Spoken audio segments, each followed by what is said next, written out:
the standings this weekend, but they could still win this series. Their bats were kept in check last night, though a new day brings new hope as the Pirates bring out their 1979 throwbacks and a chance to score like Lumber and Lightning once did.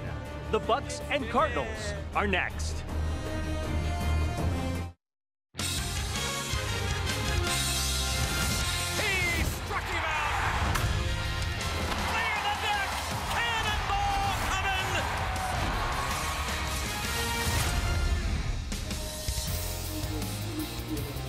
It's a great day for baseball here from PNC Park in Pittsburgh, where the Pirates and the Cardinals will duel here this afternoon, and the winner takes the series. Pirates going for their third straight series victory. And a Kids Day, as always, here on this Sunday.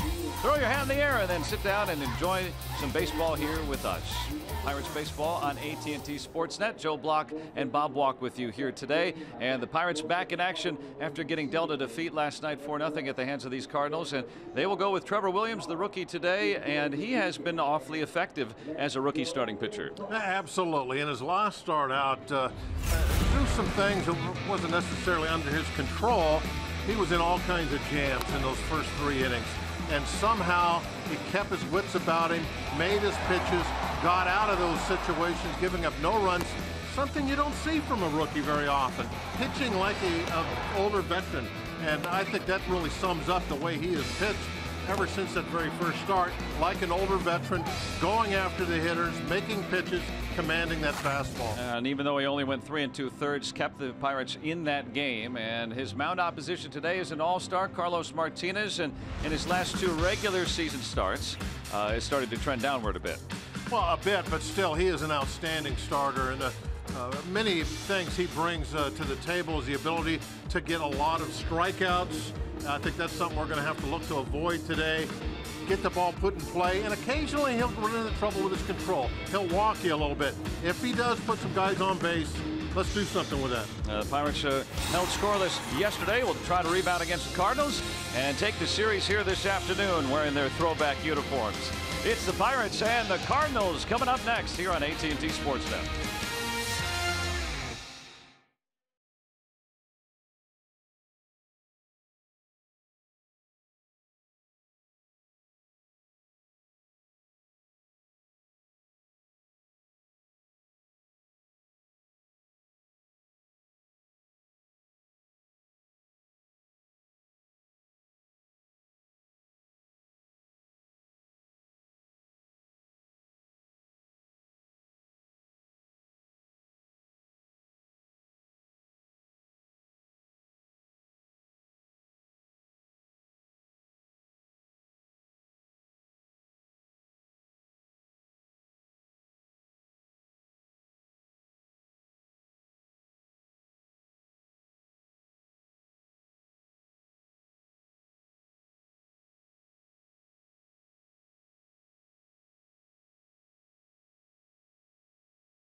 is brought to you by Allegheny Health Network, the largest health system rated #1 in the region for all the things that matter most. And by Kenny Ross Subaru, total confidence pricing. Let's go Bucks! And they're flying the colors already here in Pittsburgh as today the Pirates and the Cardinals. Final meeting of this series and a chance to win another series important for the Pirates. Still on the outside looking in. 8 games back, 1.5 back of the Cardinals. Cubs and Brewers still ahead. Still a chance here as we move on through July. And what can the Pirates do today to win this game? Our Rivers Casino tips to win. Well, the first one sees the opportunity. You know, I've spoke ad nauseum about how important I thought the last road trip was before the All-Star break, and this first homestand as far as making a move with the trading deadline coming up. Winning 2 out of 3 against the Cardinals, this is huge. It's an opportunity that you can't let get by, and also let's hit with when we have the opportunity. Let's knock some runs in today with runners in scoring position. Really didn't do a whole lot of that in yesterday's game. Yeah, 1 for 10, and that one did not play to run as the Pirates were shut out. And Trevor Williams, who has been awfully consistent since being thrust into the rotation. Really, that first inning in LA in his first start was wild. Made an errant throw, and then since then, you can pretty much count on him to keep the club in the ball game every single start that he's had. Absolutely, I think he's pitched basically much more at a much more mature level than he should, being as inexperienced he is at the big leagues. He's kept it together in some tough situations. That last start was a great example of that. And as always on Sunday, you see the kids getting their baseballs autographed. What a neat thing. The other tip, as we see these guys streaking off, Cardinals don't run really much, but today they got a couple guys in the lineup. Pham, obviously 12 steals, he could run, and you also have Sierra hitting 8. If there's a situation today to where Martinez fails to bunt him over in a sacrifice situation, watch Sierra. He's got 92 steals in the minor leagues. He'll try to take the bag on his own, I think. So those are 2 things we should try to look for. Really, Williams done a good job against the home run today, so they might try to do something on the bases to counteract that, not depend so much on the home run ball. Yeah, both teams have struggled to score as of late. Pham 5 for 8 so far in this series, will bat second for the Cardinals again here this afternoon. Mike Matheny put in his 9 for today. Carpenter back atop the order. He's at first base, then Pham. Fowler and Jerko, the 3 and 4 hitters, with Molina batting 5th. Wong is in there today at second. DeYoung at short, another power type hitter. And Magneuris Sierra, the rookie right fielder. Carlos Martinez does the pitching today for St. Louis. There's Pham really hitting the heck out of the baseball, and as I said, has a little bit of speed. Doesn't steals. He may try to run a little bit. Trevor Williams, his numbers, 75 innings of work, 259 opponent average. That's not bad for a starter. Keep those starting pitchers in the mid 200s. I think that's pretty good opposition average. And even better as a starting pitcher. And he'll need the defense behind him. He puts a lot of balls in play. The Honda defense with Jason McCutcheon and Polanco in the outfield. There's Max Moroff, who gets to start at third.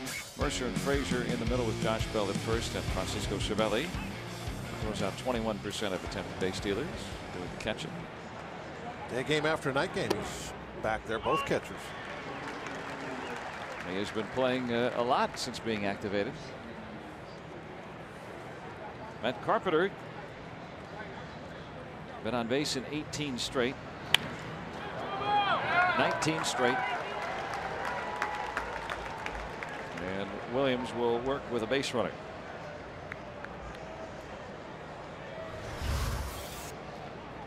Trying to go inside with the fastball and pretty much middle with it. Didn't get hit all that hard,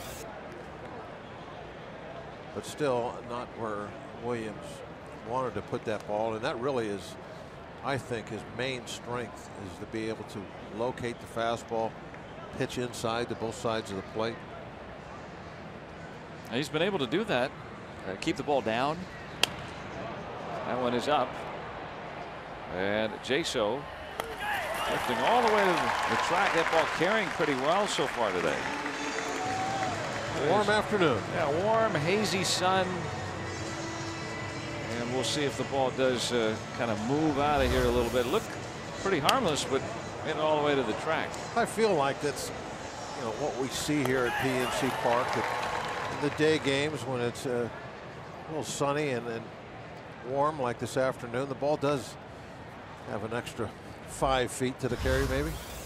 I don't know if that's accurate or not, but if you go by feel, I'll buy it. 82 degrees. Relative humidity relatively high, 51%. Dexter Fowler is the 3-hitter of the Cardinals. Signed a rich free agent deal in the offseason to man center field for St. Louis, coming over from the rival Cubs. Hitting at 240.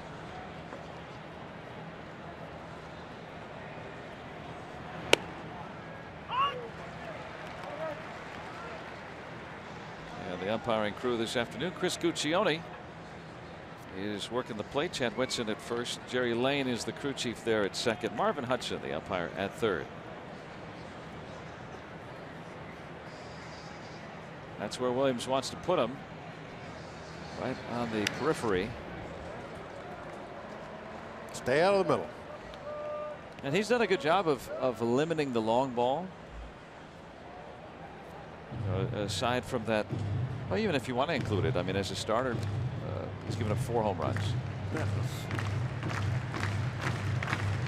That's a very good number. That's over a dozen starts. So, I mean, you think about a full season, what, 10 home runs, something like that? I mean, a lot of guys would be very, very happy with that. I think everybody would. Hey, you look at who he's going up against today. Martinez, one of the best starting pitchers in the league, outstanding all-star. He's given up 14. And that's just in about a half a season. Yeah, so 4 is a good number.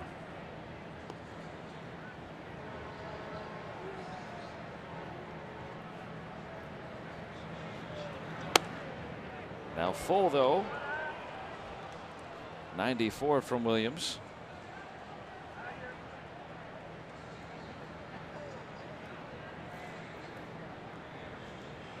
Carpenter stole a base yesterday. He's over at first, although he's only swiped a pair this year. Take off on a 3-2 count here. Just maybe stay out of a double play. He is. And he's going to be safe because it's ball 4.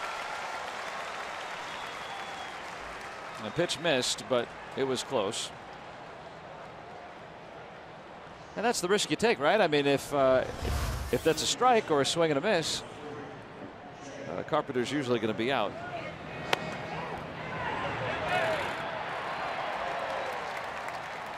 Yeah, Williams not upset, or is upset with that call. You can see his reaction, and that's, I think, a little bit of what the Cervelli visit is about. I want to make sure they're on the same page with the signs. Now a man's on second base, but also just, hey, got to calm down. We got work to do here. It was a close pitch, but it was a ball. So 2 aboard for St. Louis. Jed Jerko in the opener of this series started the Cardinals scoring with a 2-run home run in the first. Got the Cardinals their first run yesterday as well. He's been their best hitter. 355 with runners in scoring position. Nice acquisition for the Cardinals. Got him for John Jay straight up. Jay now with the Cubs. Jerko signed a long-term contract extension with the Padres and then was underperforming that. Padres looking to thin out the payroll. And then Jerko all of a sudden blossomed. Remember that second half he had last year, the home runs? Yeah, the Cardinals have to be thrilled with the production that he's given him. He's a cleanup hitter now. for a team that has not been all that good offensively. There's a double play ball. Trevor Williams been getting a lot of those this year, and it gets out of the jam in a jiffy.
On the banks of the Allegheny, folks just hanging out. Maybe they'll see something that land their way today. The RAV4 lineup for the Buccos here this afternoon. Adam Frazier atop that order with John Jaso and then Andrew McCutchen batting third. Bell, Cervelli, and Polanco in the middle. Polanco, great career numbers against Martinez, Mercer, Moroff, and Williams. Bottom third of the order for the Buccos here this afternoon. And Martinez numbers, you can see that opponent batting average just .213, but 45 walks. I think that might be an area we can take advantage of this afternoon. If we can maybe walk somebody, a little single somewhere, and then have one of the guys wearing those gold shirts put one in the bullpen. 3-run home run will win today's game. Well, it did on Friday. Well, you could say that about most games, I guess. Yeah. Well, the 3-run homer. The late manager of the Orioles all those years, Earl Weaver, the Hall of Famer, he would base his offense on that. Josh Bell hitting that home run on Friday in the bottom of the ninth. Frazier, a little flare and a base hit. Nice piece of hitting on that pitch, jamming him.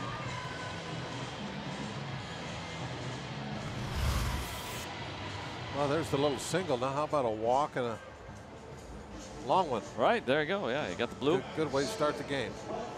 Bloop, a base on balls, and a blast. And then you will prove prophetic yet again, as you do so all often. The time. Always. The prophet. Right, and then if you're not, then you forget about it. Nobody remembers. Here's Jaso.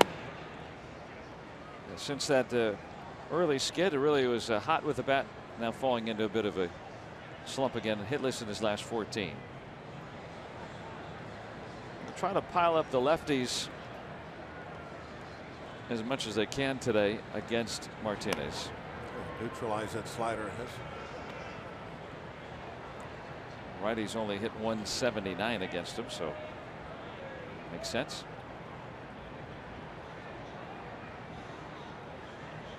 Yeah, switch hitters and lefties in the colors.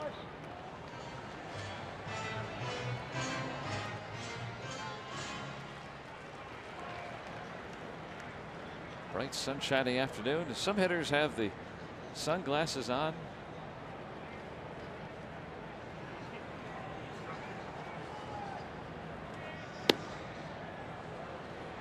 Martinez behind in the count.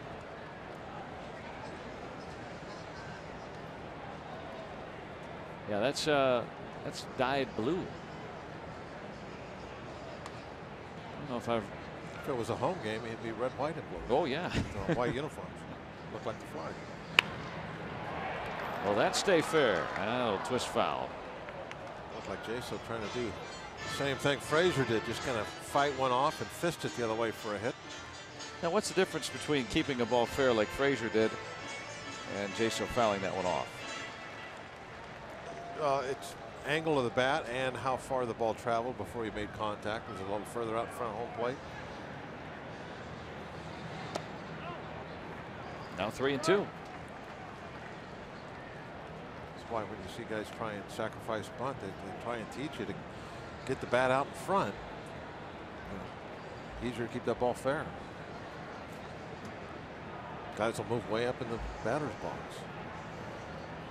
But when you let the ball travel a little further, you get to look at it a little longer and maybe don't swing at a bad pitch. Jaso down on strikes, but Frazier swipes the bag. His 7th steal. Molina not able to hold on the exchange. Good slider. Is that ball kind of spinning in his glove, or does the catcher able to stop it before he exchanges? I think it's not done spinning once it hits the glove. That was just he was trying to be quick. Frazier in scoring position for Andrew McCutchen. One of those seize the opportunity moments. He has done that. You know, that magic date that we keep pointing to when he moved down in the order. He's since, of course, gone back up, but hitting nearly 400 in that span, but hitting 484 with runners in scoring position. That means almost every other time he's gotten a hit. So not only has he been clutch again, he's clutch again. Leading the team in that department all season long, too.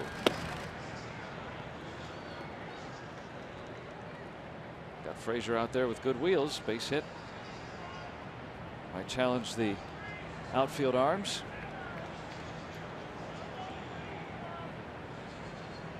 Now for him not scoring a hit, it would be very unusual. Quick, Colton.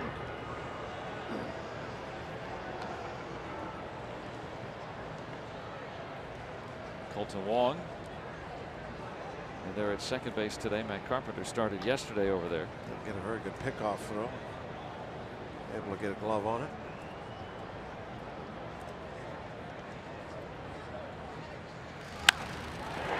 Slam through the middle and off the bag. That's the base hit. Literally. And Andrew McCutchen comes through again. 1-0 Pirates. Opportunity was there and he took it. And in scoring position.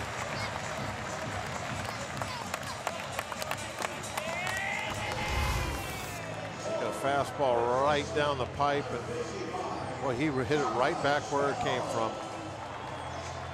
There it goes off the base. It looked like Colton Wong had a beat on it. He was, I don't know if he would have been able to throw Kutch out or not. Might have been able to, or maybe even probably would have been able to because of how hard it was hit. But he was at least going to be able to keep it in the infield. So very fortunate it was a base hit. Those are the breaks. It's baseball. Now hitting .500 over the last 7+ weeks with runners in scoring position. 16 for 32. Bell had that big hit on Friday. 17 home runs. That leads all National League switch hitters, rookie or not.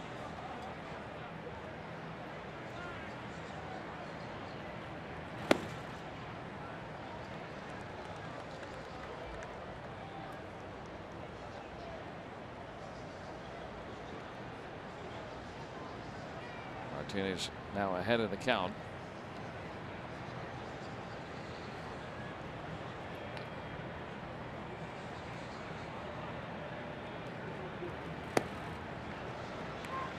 McCutchen over at first has stolen 6 bases. Been thrown out a couple of times. Pirates have already stolen a base in this inning against Martinez. And Molina coming in 32%, so just a little above major league average. Hanging up there. And Fowler drifting over. A little bit of a slice to it, kind of kept making it a little interesting. Thinking, how far is this ball going to move? Further and further away from Fowler. It wasn't like he wasn't going to be able to get there, but it was going to go far enough that they had to be communicating very well, or there could have been a little problem on who was going to catch that ball. Yeah, Fowler, as you can see in that shot there, was screaming, "I got it." And he is the center fielder, so Pham has to give way. So McCutchen at first with 2 away. Cervelli's batting in the 5 spot today.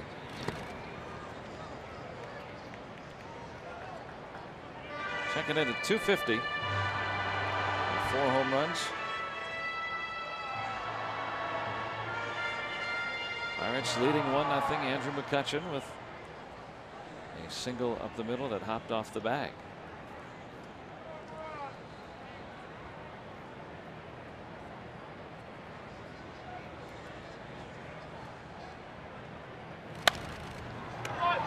Right to Carpenter. So the Pirates will start off on top here this afternoon, thanks to Andrew McCutchen, and thanks to the second base bag too. Pirates 1 and the Cardinals 0.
Baseball break. Last time the baseball, Cody Bellinger hit for the cycle last night. First Dodgers rookie to do that.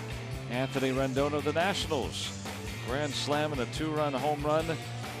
And the defeat of the Reds drove in 10 earlier this year in a game. And Didi Gregorius with the winner.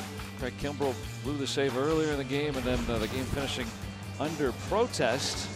Alleged interference that was not called there. Here it is 1-0 Pirates. A little paddleboarding, a little having some fun out on the water. Maybe get a souvenir. And looking at the lowdown, find out that it is trade season, and sure enough, the Nationals bolstering their bullpen, picking up a lefty and a righty. Yeah, a lot of mysteries about what a team's going to do with the trade deadline, but I don't think that was one. Everybody pretty much expecting the Nationals to almost rebuild that bullpen for the last couple months of the season. Sean Doolittle and Ryan Madsen going over. Well, recovers to get the out.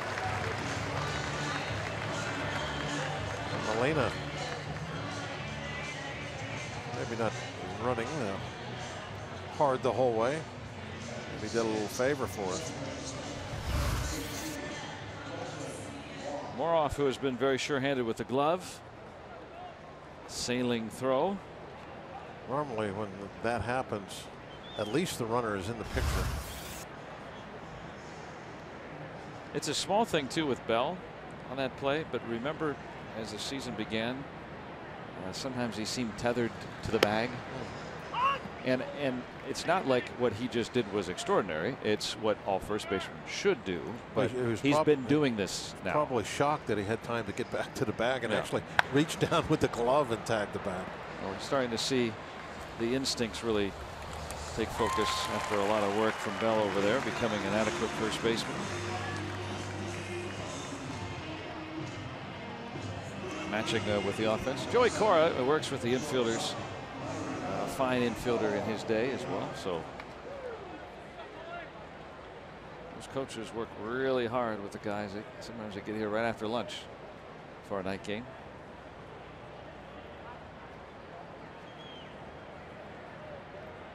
Paul DeYoung, 22 home runs between AAA Memphis and the Cardinals.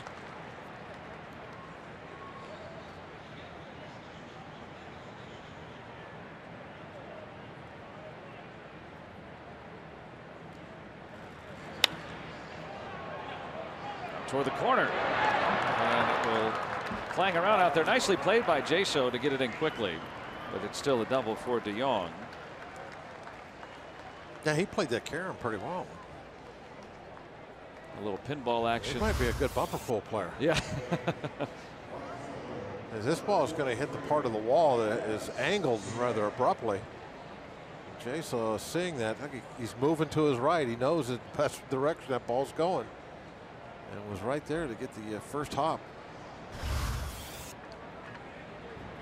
Turn and throw like a catcher. See that? Yeah, came up. Boom, get rid of it. As a catcher and has learned a lot of different positions with the Pirates. So a lot of things that one of the things that you don't see a lot out of. This could be trouble. Sierra runs very well. He had no chance. Sorry, Bob, to interrupt. No, that's all right. Sierra did. A lot of times outfielders will take a little extra time to get rid of the ball that you don't see by infielders. You certainly don't see it from a catcher, and that's important. I think it would make up a lot for maybe a little lack of arm strength with certain guys. Quick release,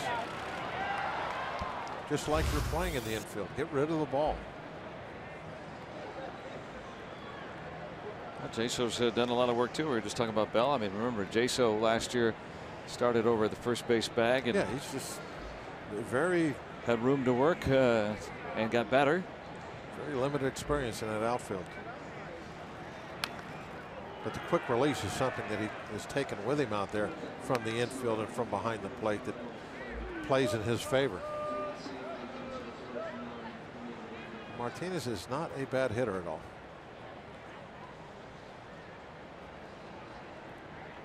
Well, here, got to finish the inning. That 3-run inning for the Cardinals started with a newly lefty batting Lance Lynn. Double. Yeah, I hadn't. That was probably hardly batted left-handed since he was a teenager, and then that comes up and rips that radio. Double. We do the play that made a difference. That was my No, I agree. Yesterday. That was it. Although Jamison Tyler said, you know, he just left a pitch out over the plate, and pitchers have very few pitches that they can really drive, and he gave him one. Wishes he could have had it back. But we didn't score anyway, so I guess it wouldn't have made any difference. It's a bad choice on my part. It was already 1-0. Yeah, got to score to win. That's been the rule since they started the game. So Sierra will move up. That's his second stolen base. First one today against Williams. Sierra becomes the first Cardinal to hit safely in his first 9 career games. We just got a note on that. As I mentioned earlier, Sierra 92 steals in the minor leagues. He will run, and he runs with a pitcher hit him. And Williams takes care of the opposite pitcher and keeps 2 Cardinals in scoring position.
Shave the beard, though. 1-0 Pirates on a Andrew McCutchen. That's nephew Sam. Yeah. Well, let's take a look at our Allegheny Health Network injury update. And last night the Giants getting Madison Bumgarner back off the disabled list, but having to place Johnny Cueto on it. He's been having blister issues on his thumb and a couple of forefingers, and that forced him to leave his start, or not to make his start, in fact, back on Friday. So the Giants get one of their aces back and then lose one, at least for a short period of time.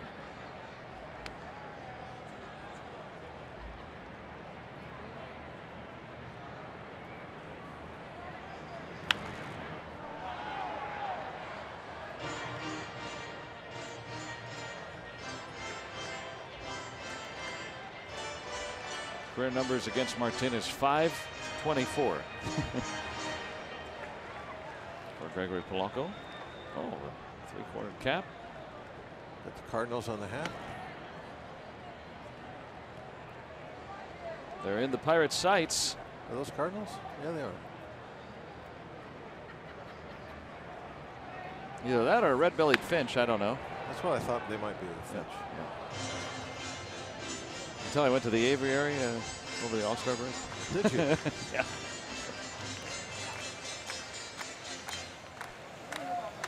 Fans? Colors that ice. Hot shot.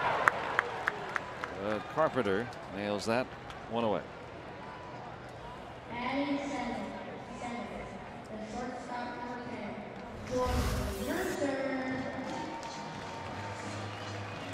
Hung that slider up there. How dare you?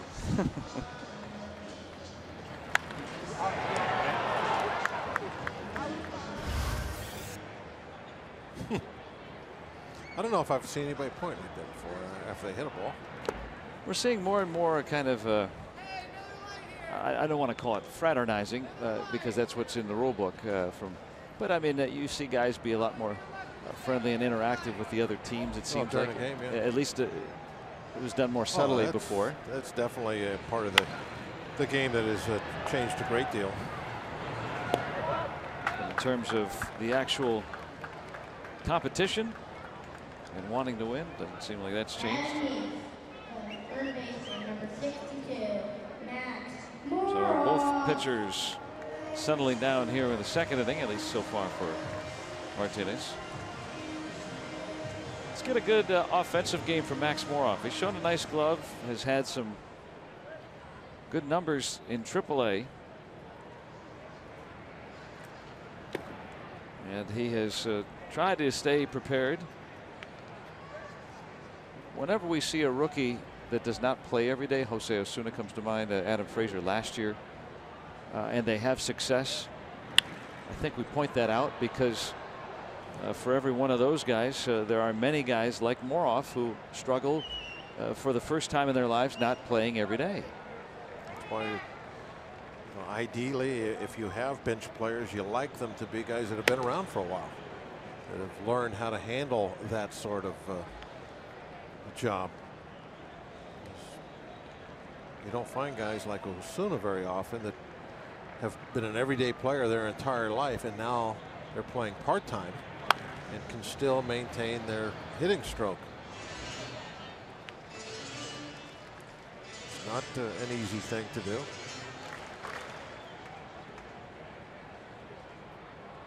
He had 13 home runs in a very short period of time. There's Frazier. The only other thing I think that's kind of comparable would be a pitcher that's, let's say,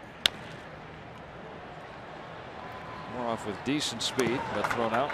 Been a reliever coming up through the minor leagues, or excuse me, a starter, and now is a reliever in the big leagues. Tough to adjust.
I'm Robbie. It's Mikowski. Well, not only was the Big League All-Star Game played this past week, so was the AAA All-Star Game, and a Pirates farmhand got the start. I'm talking about Steven Brault, who threw a scoreless third inning, which has been a snapshot of how the way his season has gone. Look at what he's been able to do on the season. In 16 starts, 17 games, and ERA is 2. That leads the International League, and the opponent average of 2.12 also leads the International League. The numbers have been fantastic for him, and General Manager Neil Huntington said, yeah, the numbers are great, and if he can bury hitters early, he really has a chance to help the Bucks at the major league level. Now, the next step for him, Joe, is simply efficiency. Get 6 or 7 innings into the game consistently. 5 or 6 innings at AAA, that does not translate to the big league level, even if he's allowing the limited hits and the limited runs like he's doing. So they just want to see him consistently go deeper. Drew Hutchinson was also an all-star. He didn't throw in the game as he started the first game afterward, and also Chris Bostic played in the AAA All-Star game. So Steven Brault and 2 others representing the Pirates quite well at the All-Star level in AAA, and Brault in particular pitching fantastic since the start of the season. Well, thanks, Robbie. And you know, that brings up an interesting point, is that the way that Williams has pitched, the way that Chad Kuhl has kind of got himself going as well. Those 2 younger pitchers are pitching to the point where you don't need to make a switch. And there's Chad, but you have the opportunity if you're the Pirates and Brault, and same thing with Tyler Glasnow, who's down there, or Hutchison, or anybody. You can continue working with them to get them to the point where, if you need them, they can be at their best, instead of having to try to prove that at the major league level first. You're the big league starting rotation reserve tank. Yes. So somebody up here runs out of gas, you got to switch to reserve. And that's the way you got to think. If you need somebody, you want to be the hottest guy going down there. Be doing that, and that's what drives you. You're at that level. And as we get down the stretch too, I mean, with Cool, Williams, even Tyone, probably less or so since he missed some time. You know, you get to those innings caps and things of that nature, or guys do run out of gas, right? They become less effective sometimes if they haven't pitched that deep. Simple as this: you're a pulled groin from being in the starting rotation in the big leagues. Those guys wear a T-shirt that says that. Yeah, absolutely. Hey, I've been down there. I know exactly what goes through your mind. Well, what's great about it too is you know, the young pitchers, Tyone, Williams, Brault, Glasnow, Cool, all those guys, at least for a brief time, pitched together in the minor leagues, and they're good friends, and so able to talk with one another very freely and openly, and rooting for each other to be successful, rooting for themselves too, but as a collective unit, it's a nice thing to see too. It's it is, and that's not always the case, believe me. But Pirates are very lucky to have that situation here with their young pitchers, where they do all kind of cling together and root for each other. I've seen the opposite. It's not pretty. Usually that's a losing team where everybody really becomes me, I. Coaches, manager always has to try and create that type of atmosphere on the team, not only for the pitchers but everybody. Oh, we've seen something with Glenn Hurdle's outfit too, with Ivan Nova kind of lead the charge, where guys will watch each other's bullpen sessions, and that has taken place periodically throughout the season. Nova's kind of at age 30 acted as the elder statesman, trying to keep rotation unity. And Williams with his second strikeout.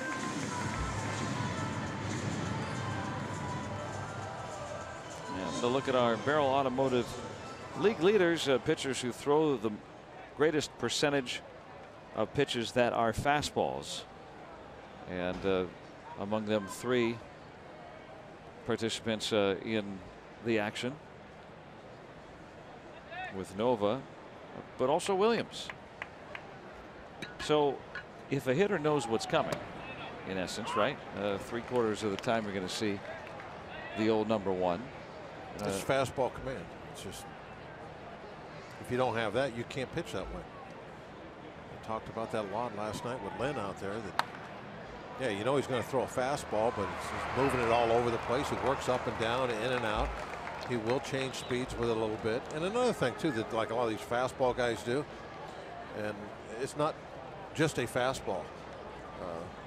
You know, it changes with pitcher to pitcher. I use Bartolo Colon as the greatest example of this, because he's like a 90-some% fastball guy. They're labeled fastballs, but one cuts a little bit. The other one's got a little sink to it. The other one will ride a little bit. He'll add a little speed to it. He'll back off some. Yeah, they're all fastballs, but they're never the exact same pitch. Now you add that in, that movement in, to different locations. Almost got him. Now that's the play where the right-handed throwing first baseman has the advantage on that throw coming from the catcher. You can get that quick tag down like that. Also with the right-handed batter, nice clear lane. Looked like Bell was a little too close to home plate though as he was fielding that ball, didn't he? Yeah, because as the sweep came across, it came across that front of the bag. Yeah, usually it's through the bag. If he would have been a step deeper as he catches that ball, he's real close to making contact when he goes for the tag. Little things, right? As he gets more and more experienced at first base, that can make a difference. It's a little deeper too. It makes it tougher for that runner to get back. He's got to kind of go around you a little, get back to the bag. By staying in close to the plate, you're giving him a clear path to go wherever he wants. Good play. Wow. Susie. Oh, you know she wants to smile. Oh, there it is. There it is. Oh. Our gals are the best. Nice play. Great jump on that ball. Huh? Anticipation. Scouting report said good first step. Yep.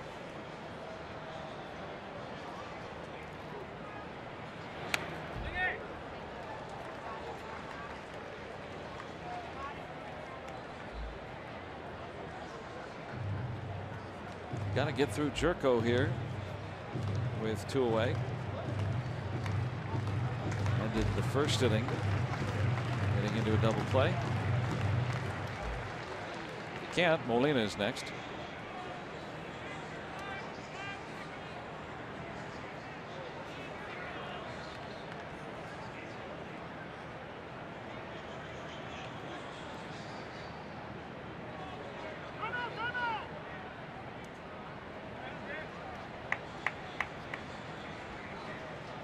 Well, if Williams can end the inning after another pitch, he'll have needed half as many pitches as he needed to get through 3 innings in his last start against the Cubs.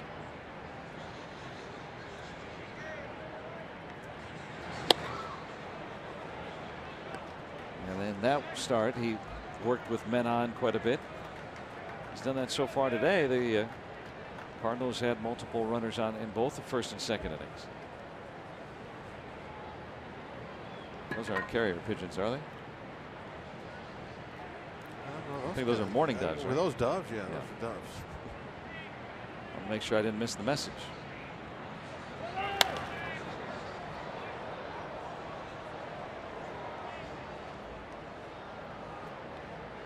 All we need is a partridge and a pear tree. Yeah, I think those are doves. What are they looking for? It's like sunflower seeds, you think?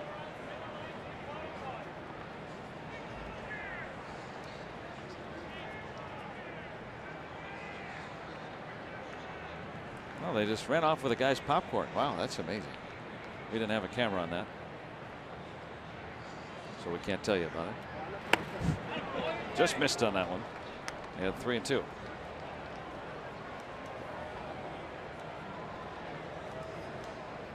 They're not like those seagulls in San Francisco. Those things look like ocean liners. Yeah, they'll take a lot more than your popcorn. Buckle in your kids. Fowler will be running. Look at the ability of the 3-2 count, still be able to place that fastball right on the edge. Well, Williams isn't a household name just yet, but he was a second-round pick of the Marlins 4 years ago. Well, Williams is a guy, though, that at least for me, like you've seen one time, and you're kind of like, okay, there's nothing that's going to pop out and say, wow, look at this. But you really learn to appreciate him, at least I have, after, say, a half dozen starts. You're saying, wow, look at the stuff this guy does very well. And doesn't have a lot of weak spots, so I think he's real solid. Absolutely. You watch him over any length of time, and you're going to be impressed. And so Williams and the Pirates leading 1-0 here on AT&T Sportsnet.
Is that Bill down there, or who is that? Yeah, he's locked in on something.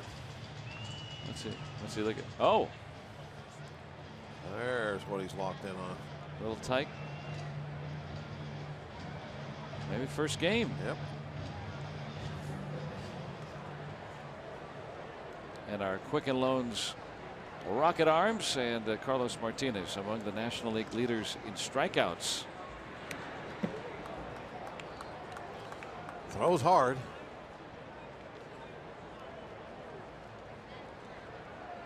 Yeah, Martinez up there with Scherzer, Kershaw, DeGrom, Ray, Greinke. He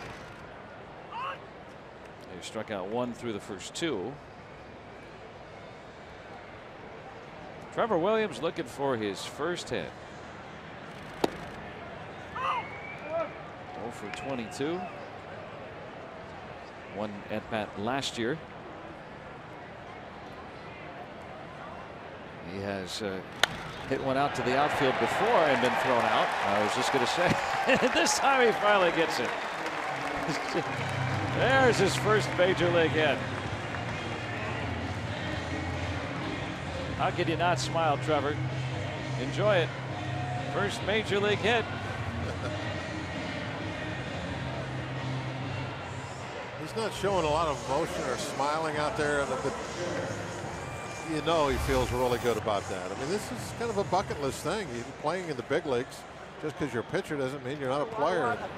Did you see him break out of that box right along with what you were talking about? Just going to say that he'd been thrown out hitting a one-hopper to the right fielder already. I didn't notice it till the replay. It looked like he came out of the box like he just laid down a bunt. He didn't want that to happen again. No, he was not being thrown out that time. Watch him take off. And once he saw Sierra have to move a couple of steps over it. Break it down a little bit. He knew he had it. Took him 23 tries. He's got it on the board. So be trouble with Frazier's speed. Long made a good play. Wow, he certainly did, because he had some traffic to get through. That was not routine. Now, if there would have been some contact there, that would have probably been called interference. Wong ended up cutting behind Trevor. And the runner must allow the fielder a chance to make the play. Yeah, you got to yield to the guy trying to field the ball. Yield to the fielder. I like that. Good. Good tip. You're full of good tips. Good tips. There it is. And Williams has not had a lot of experience. Trevor never even saw him on the bases. But he was by him, but he cleared him pretty easily. That was not an issue at all, as it turned out. Jaso's issue was a new bat, so he's got that.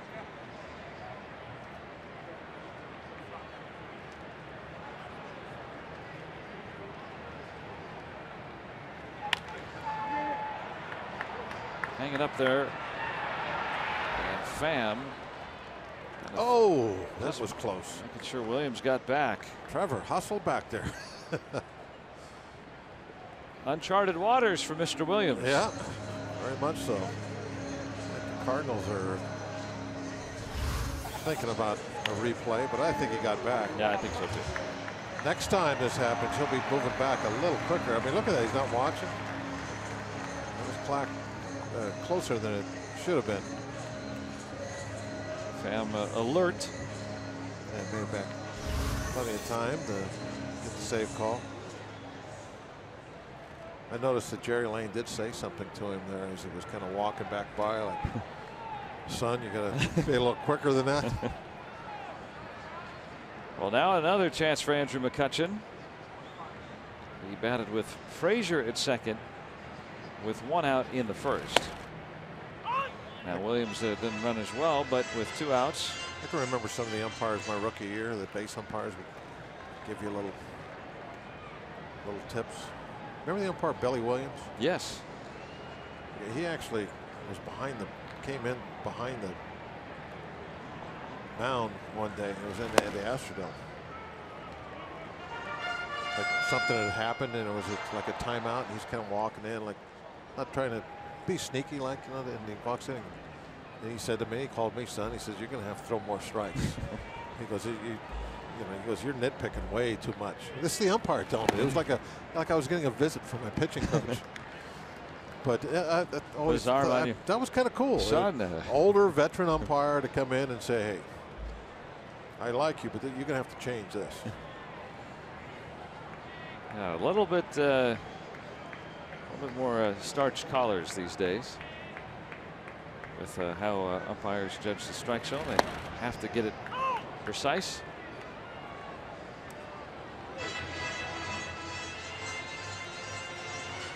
Well, now 2-2 on McCutchen.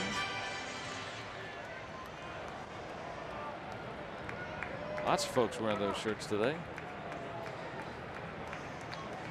He drove in the run back in the first. Well, as a young player, learning what you can say and what your relationship is with those umpires is always a work in progress for you.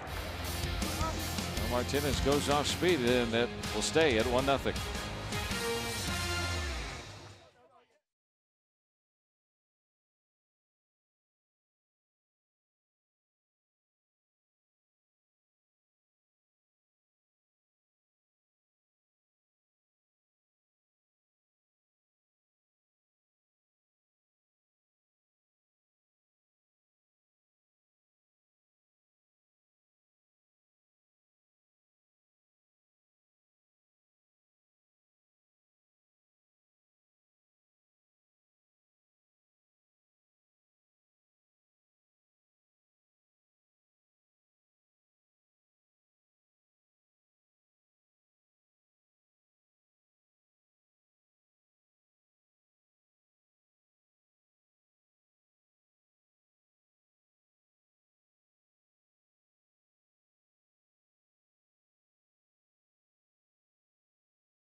For the Toyota all-wheel drive RAV4 inning.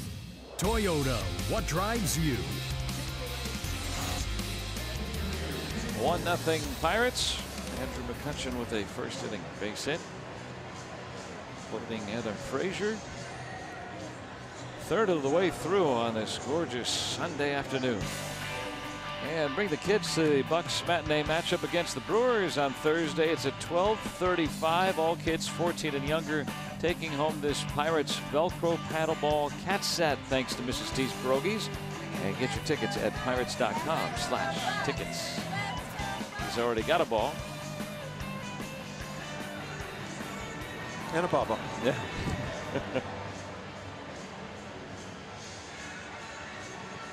Hungry. Got one of the old black and gold ropes on. Oh, yeah. With extra power. Something like that. Great day to enjoy the ball game. Thanks for spending it with us. Hopefully the Pirates will have something good to report today. If they win, they will have won a series for the third straight time. You know, for about 2 years there, you wouldn't see a player walk on the field without wearing one of those ropes around his neck. Oh, yeah. They have the magnetic balancing or something, wristbands. Oh, fads come and go. Seems to be diamonds that they wear around their necks now. Oh, those are harder for the kids to get, though. Yeah. What was it the other day? Had the Cueto? I think it was Cueto. You've seen some guys with some gold chains again. No, it wasn't gold. It was diamonds. Oh, wow. That was in vogue when you were pitching. Gold chains? Yeah, but you couldn't wear them. They weren't allowed to wear necklaces. They wore them off the field all the time. But not. You could tuck them in, right? Most of the time they made you take them off. Yeah. Yeah. Molina didn't like it. Hey, it's right there on the edge. He'd like it if he caught it. Well, if he didn't like it, why is he swinging at it? Same pitch. He's seen a lot of those back there. Every year it seems if he's not there, he's close to it. This year again in the National League, most innings caught. Now in the twilight of his career, the Cardinals elected to extend his contract even as he's just turned 35 years old. Pitching job. Go to 2 strikes with a couple of beautifully well-placed sliders, and then right by him, up and in with a fastball. And he's got enough zip. I mean, that's 94, 95 sometimes. Yeah, he's not a soft tosser by any stretch of the imagination. He's got a good fastball. He's just not an overpowering type guy. But you mix up his good fastball with his good command of that pitch. That's a great combination. Wong hit it past the shift. Mercer was shaded toward the bag, and Wong picks up his first hit.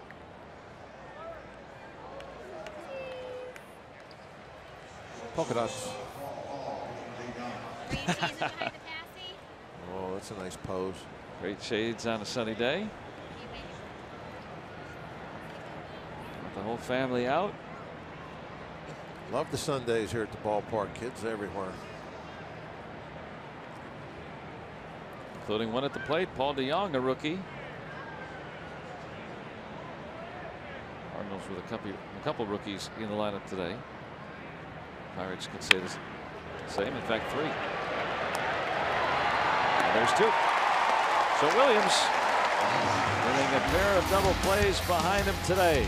And he has blanked St. Louis through 4.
Williams needs just 5 pitches with a strikeout to get through that inning and a hit.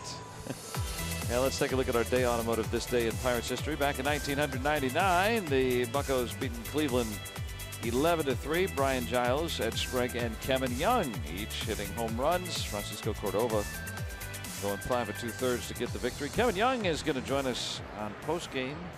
Come up on parts of the next road trip. So you see KY there. Special instructor for the Pirates.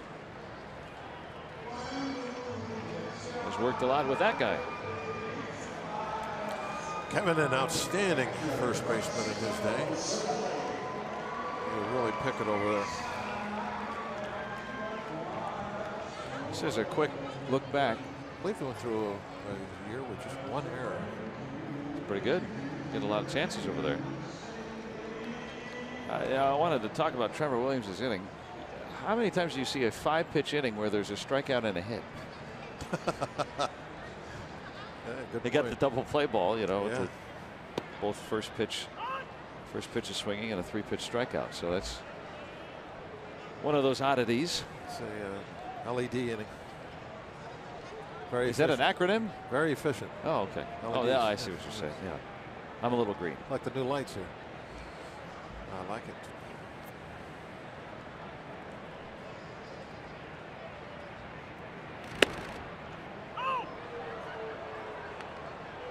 Both very much in the zone. You know, I heard the other day that Marte had to get adjusted to the 20-second clock they have down in the minor leagues. Talking about Starling Marte? That he was having a hard time with it as a hitter, not as a pitcher, obviously, as a hitter. I think a lot of big league hitters would get a wake-up call with a 20-second clock. That is the pitch clock you're talking about down in, right. that they use in the upper minor leagues. I think everybody assumes that it's always the pitcher that we're waiting on. That's a great point. I hadn't thought about it that way. There are some hitters that they have all their routines that they have to go through for every pitch. And I recall, you know, Mike Hargrove or Nomar Garcia-Parra or some, you know, guys that took their time to get everything just right and then come on up. If there's no one on base, it's in the rule book that the pitcher's supposed to deliver in 12 seconds. And if that happened these days, it would be people would be showing up in the 6th inning for games sometimes. Oh, not that late, was it? Also, the time between batters has changed because of walk-up music, which has been around now for maybe 25 years.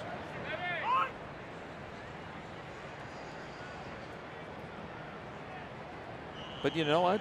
With baseball, you know, if I was thinking about this the other day, if Bob Gibson was pitching nowadays, he wouldn't be able to go very deep into ball games because he'd be thrown out by the 3rd inning every night for hitting people.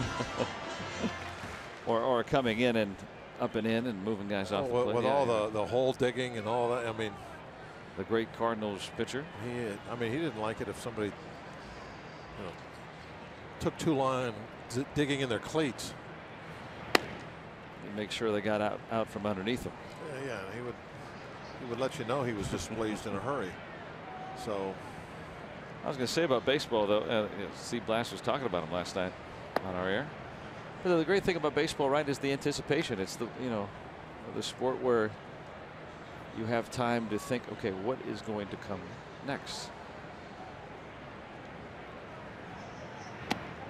And I think everybody, including the commissioner, would want to tighten it up a little bit, but certainly that is kind of the basis of the game, is what is going to happen next. The anticipation. There was anticipation in the 60s and 70s. Oh, sure. And 80s. And that's why tightening it up is good. You don't want to eliminate that completely.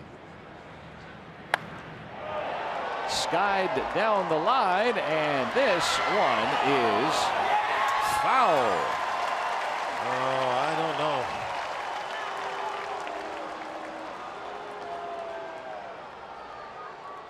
Polanco has hit so well against Martinez. Now that ended up in the Allegheny. Yeah, that one had to get wet as far as that one went. High as it went. Clint Hurdle will come out to discuss this.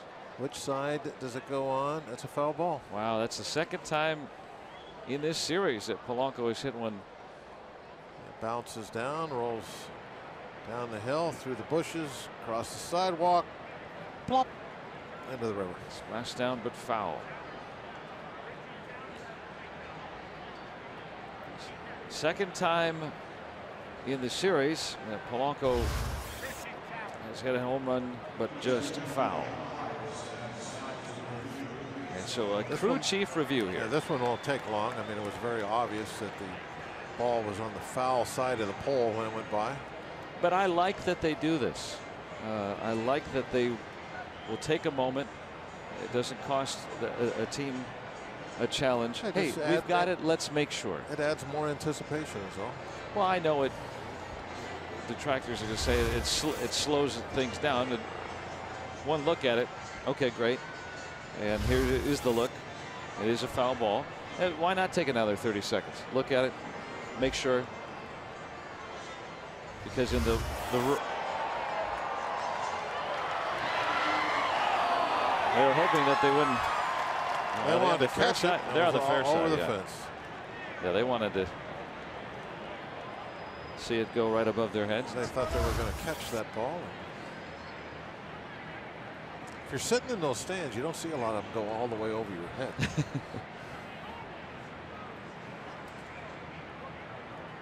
Well, Polanco, straighten it out, son. That's what the umpires say there. Into the shift. And Polanco running hard out of the box, and he made that a very close play. He's called out. The Pirates may elect to look at it. Yes, they are. I thought live that it was very close, maybe even safe. Let's see. Bang, bang play. Safe. He beat that. And you know what? A symbolic atonement for the other night where Polanco probably cost himself a base, not getting out of the box hard, and then getting picked off at third.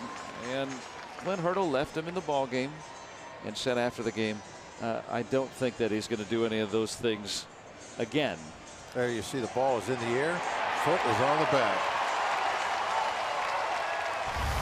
Great look on our Allegheny Health Network Super Bowl. And just like the home run that was fouled, this one shouldn't take long either. All you got to do is look at that shot we just showed you. Yeah, so Polanco narrowly missing a home run. Replay confirmed that it was indeed foul by not much. Called out. He's standing at first.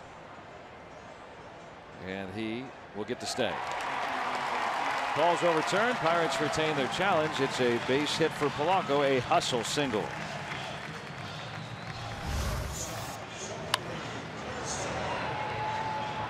Those long legs of his, he can really eat up the distance, can he? There's the definitive angle. I think how long that stride was the last time he was actually touching the dirt before he got to the bag there.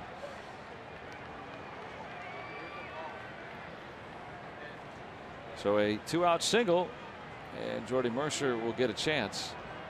Will Polanco run here, maybe? Martinez is thinking the same thing. That pitch from Martinez that Polanco grounded was thrown at over 100 miles an hour. Martinez has topped 100 multiple times today.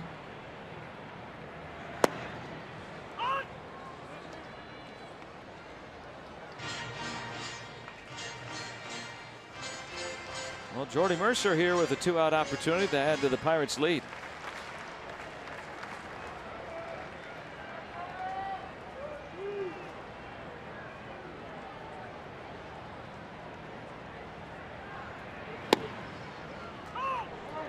Nice location there with that slider.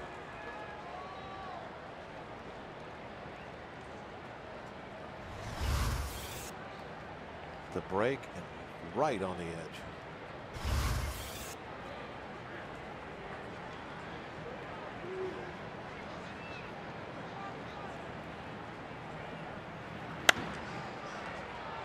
Bad location on that one. How about that 0-2 right down the middle?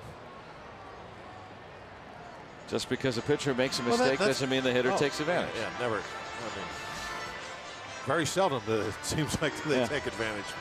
But when they do, we always point it out, and that's why it's always noticed. But Martinez has missed in the middle of the plate several times today. And looking at his statistics the last couple of games, I wonder if that's maybe been happening to him a little bit. Well, the walks were up, as you described. His location perhaps has not been at his best. But when you're throwing 98 to 100 with a fastball and have a sharp slider and a changeup, Yeah, right? well, Sometimes you can get away with some of that. Absolutely, you can. Not underneath it, but it's high and it's carrying and it's in a good spot. Maybe no. And tried for that corner where Mercer has taken advantage of it before, but Pham gets the final out. And the Pirates maintain their 1-0 lead.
Sportsnet is brought to you by the Chevy Trax and your Western PA Chevy dealers. And by Day Automotive. We're going to make your day. Let's go Bucks! Pirates with a first inning run so far holding up. 1-0 as we begin the 5th. Getting out on the water here today. Here on land, the Pirates trying to take the series. Cody Mercer almost had probably the shortest home run that you can hit. He's had some wall scrapers this year, but they count, and that would have been pretty fun.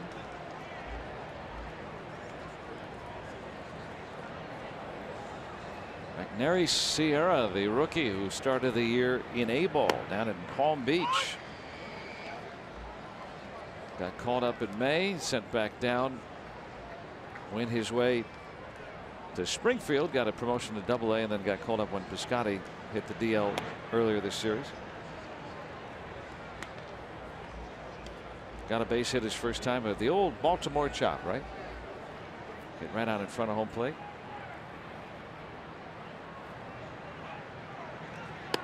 That is the strategy of the old Hall of Fame manager John McGraw, the manager we know from the New York Giants days, but predecessor, a player and a manager for the Baltimore club back in the 1890s, that was known to kind of slap the ball kind of like that and use their speed to get aboard. That was their style back then, and that's where that term comes from. And Sierra, clearly a throwback. This is one of the things, if you're used to be kind of routine. If you're a fast guy with not a lot of power, stay out of the air, put the ball on the ground. If Billy Hamilton hit like that, you know what? He would be an all-star, I think, every year. Tough to get him out. Now, we've seen Sierra have 2 at-bats. I mean, I'm just saying, but that style of hitting, right? Just like you said, keep it out of the air. Keep it out of the air. Become an excellent bunter. A lot of pop-ups and fly-outs up there for every home run you hit. Also, probably it goes against the trend in baseball, right? Everybody's trying to hit the ball now, line drives in. Ball getting loose out there. Get loose. Easy to get loose today. Nice warm afternoon.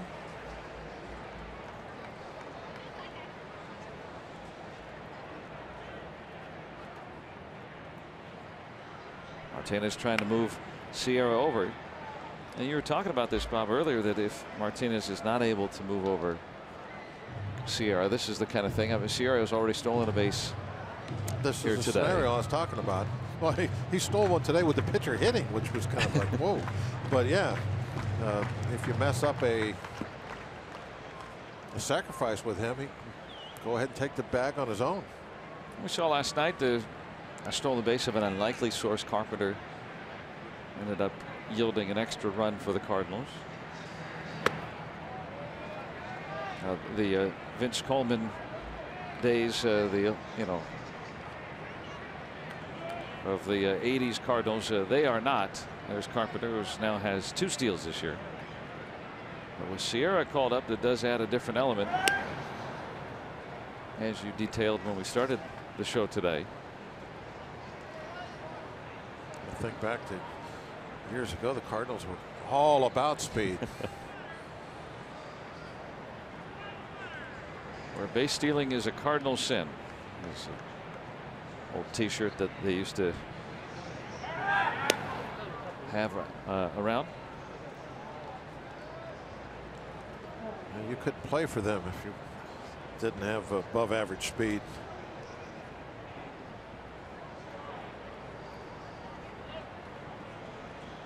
Played in that big ballpark with the artificial surface. Ooh, did I hit him in? Somehow he got it down. Wow, I thought it hit him, but it hit the bat somehow. Did he bunt that with the handle? Unless he's got a wooden leg, able to get that bat in front of him. Oh, he hit it right in front of his pitching hand. Yeah, that would have caused a blister. A defensive bunt and an effective one. Yeah, get off me. I mean, if that hits a finger, you can break a finger that way. Oh, sure, yeah. Or even if you just get a bad bruise. Yeah. Especially if you get your 4 fingers. All 4 of them? That'd be hard to hit all 4 of them. And your thumb? Yeah, any of those. So Sierra in scoring position with 1 out.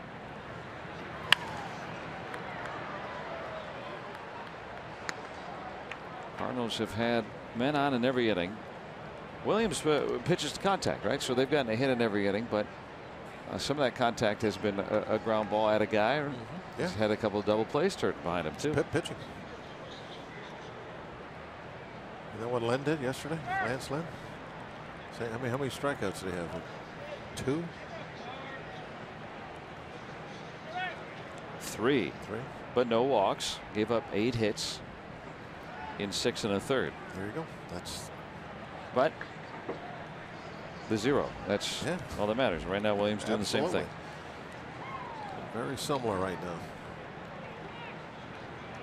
When you talk about the poise and advanced approach in terms of being a rookie, that's probably what you're pointing to most, right? I mean, just the idea of accepting that you're going to give up some hits. You're going to have the ball put in play a lot. The ball's going to be put in play. And you can tell me this. How many of them are going to be base hits? 25%? Yeah. Balls put in play. What's the average? About a little under 300, right around 300. Okay, so 30% of them are going to be hits, but you're going to give the other 70% of those guys are going to make outs. The odds are in your favor. Mix in a double play now and then. Yeah, sometimes you get 2 outs out of that too. And Moroff getting over there in a hurry on that nice looking tarp. That is a beautiful tarp. Brand new cover. That gorgeous color. That beautiful blue. Matches the seats.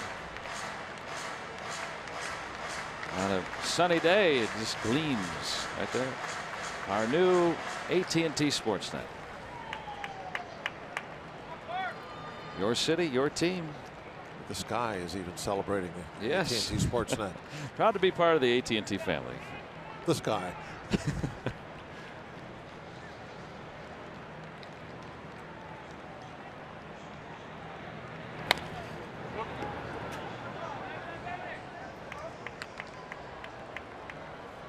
Carpenter still behind in the count, 1-2.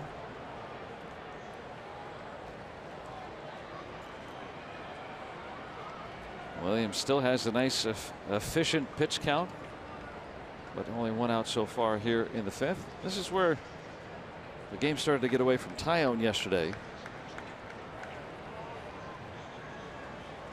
Right now Williams still very much in command, but good speed. There's Tyone, who characterized his outing as gross. Well, He's very hard on himself. He had 2 outs, man on first, and a pitcher hit it, and it got away from him. Yeah, and that's very uncharacteristic from what we've seen from Tyone. Len got the big hit. He hit the double in that scenario, and then he gave up a couple more hits, and 2 runs are in. And had to be lifted. Got gross. Well, he set himself a pretty high standard so far. 30 starts into his big league career. Now Williams was ahead in the count. Now it's full on Carpenter. And you're starting to get in that dangerous spot with Pham, who's 0 for 2 today, but 5 for 10 in the series. And Cervelli probably just giving him a quick breather here and resetting him after seeing what happened to a young pitcher yesterday in a somewhat similar spot.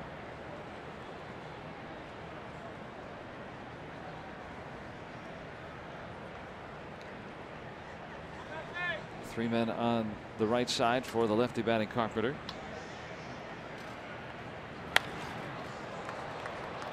Down the corner and a fair ball that scores Sierra easily. And Carpenter, after working the count in his favor, ties the game with an RBI double.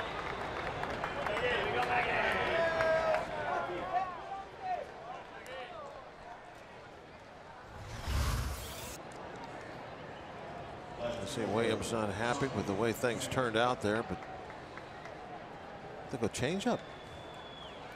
And barely fair. Went away from the fastball. A change-up. Got it right on the edge, but maybe a little up. Not much. And so the Cardinals have evened it. You see, he's kind of his reaction there a little like, you know, I didn't want that to happen. Well, obviously you didn't want it to happen, but then you got to force yourself to look at the big picture. You gave up 1 run. First run of the game you've given up is in the 5th inning. And he didn't make a mistake on that pitch. It's not like they're in the lead. Well, yeah, you're supposed to just walk everybody. You got to throw strikes and pitch to some contact. He decided to go change up there. As you mentioned, it was probably a little higher than he wanted it. Wasn't like letter high or anything, but what do you think here? Maybe, I mean, just like an inch or so below the belt. So it wasn't a great pitch, but it wasn't a horrendous pitch either. It wasn't like he threw it right down the middle. So, if it's a little lower, he probably rolls over it. So that's going to happen. Not the end of the world.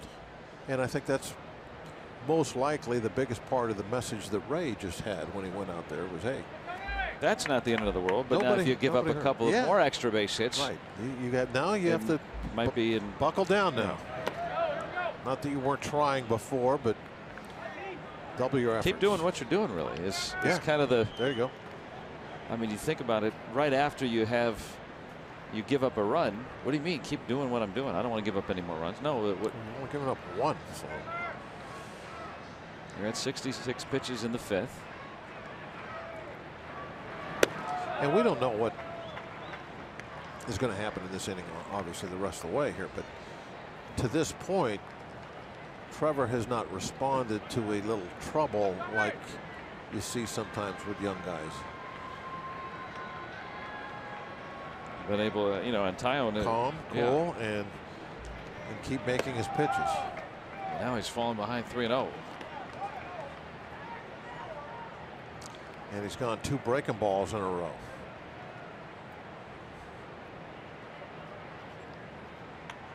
I don't know how many. 3 breaking balls in a row. Yeah, maybe a little bit by design, perhaps. First base open and 1 out. Though Fowler has been on base twice. And Pham has not, but Pham's been the hotter hitter. I mean, he's only thrown 9 breaking balls all day, and he threw a third of them right there. So he is changing something, isn't he?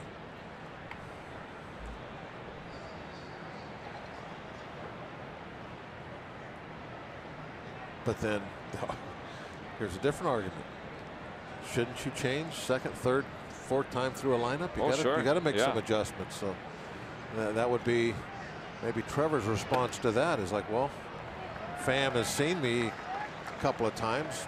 Maybe I do need to show him something different. That's the second walk issued.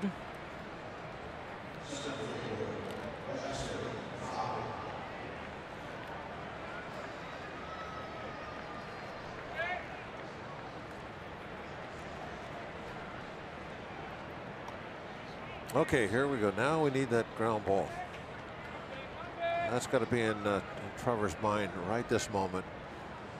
Okay, Fowler is up. What do I need to do to get him to put the ball on the ground?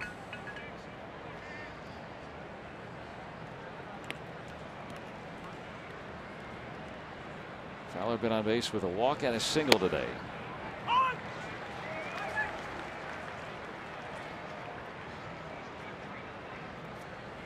Well, now where?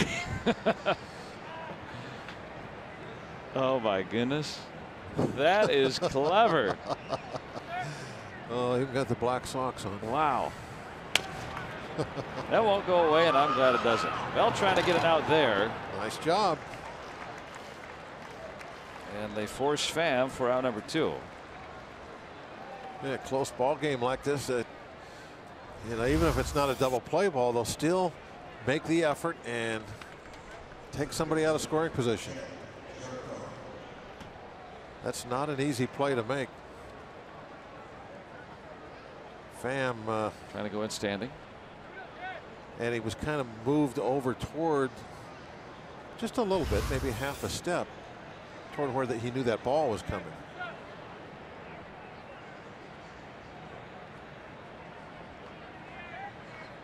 So Fowler at first. Carpenter is now over at third, but 2 gone. Cardinals with a run across have tied it. Jed Jerko, their most consistent hitter all year.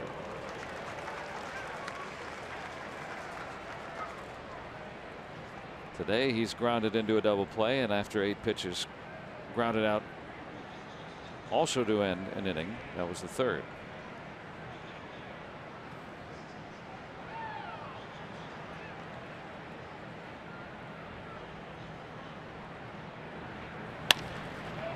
And gets a ground ball. So Trevor Williams went through some rough waters. What can he say?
We'll look at this game from our Allegheny Health Network Super Bowl Kids Day on a Sunday on a postcard perfect afternoon. 1-1. And Moroff right down the line, and he's got his first major league home run.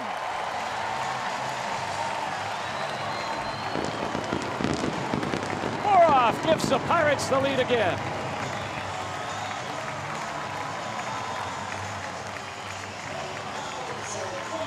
Oh, he's got to feel good about that. It's been a little bit of a struggle for him with the bat. There's no getting around that. A lot of home runs this year in the minor leagues. And the only question about that one was fair or foul. With his teammates. 24-year-old Max Moroff from Winter Park, Florida, comes through. And just as the lead went away, he gets it right back. It's the fair pole. Take long. Look at that. Another one of those pitches right down the middle. We're going to bring it up this time because it hurt him. Moroff jumping all over it. And rang the bell. You could hear it go boom.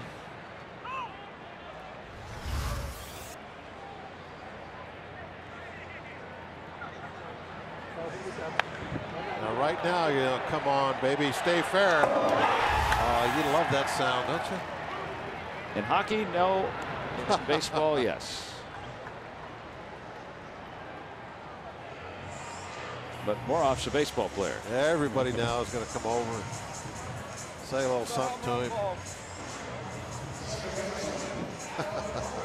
Yeah, and his 50th at bat this year. He hit 13 in Indy, and maybe this will get. And that would be in what, a couple of months. Yeah, maybe this will get him going now. Look at the fans. And if the Pirates lead holds, and we got a long way to go, but that's the go-ahead home run. They were past the halfway mark. Excellent shot, maybe. Went in a nice little pitcher's duel, 2-1. Take that. Right, Sundays are for old-fashioned ball, right? Old-fashioned ball.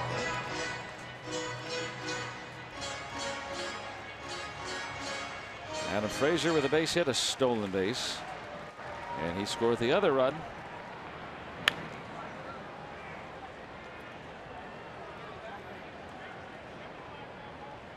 Still a lot of smiles. Yeah, Trevor Williams got the lead back. Yeah.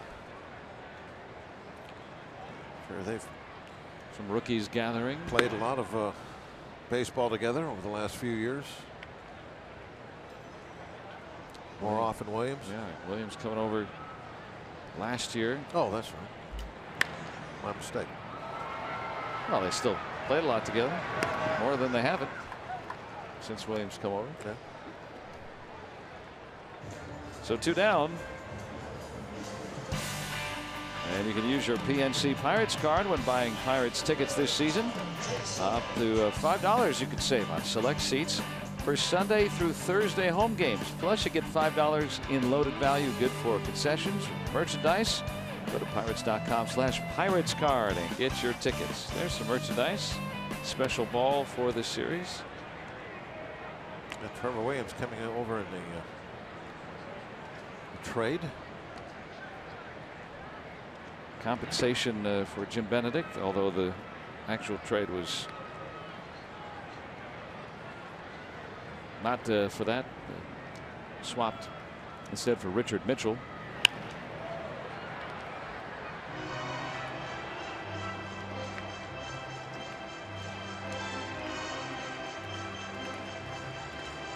And Williams trying to pitch his way to a victory today.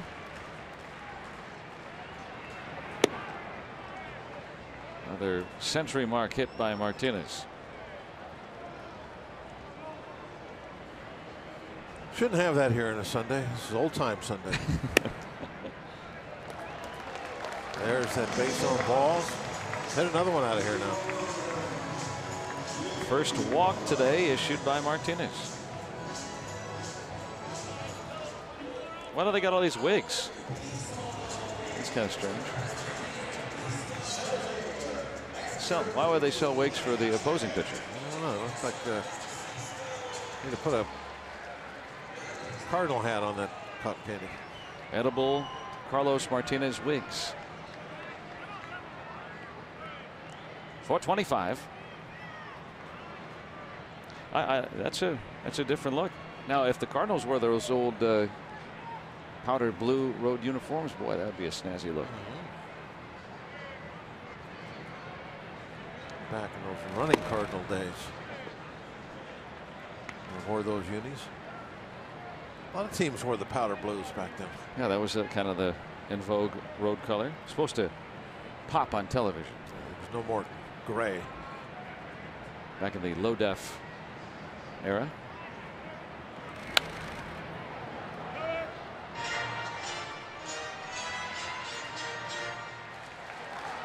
Here today, a throwback. White uniforms for the Pirates. Ah, that's 79. There's the powder blue Cardinal uniform. Yeah. The Cardinals, the Royals, the Phillies, Milwaukee, Expos. Cubs even had a version of that. Yeah, a very ugly version. Lots of barely different shades of blue. Braves, Atlanta Braves. Yeah, that's right. Powder blue. I guess by a pixel.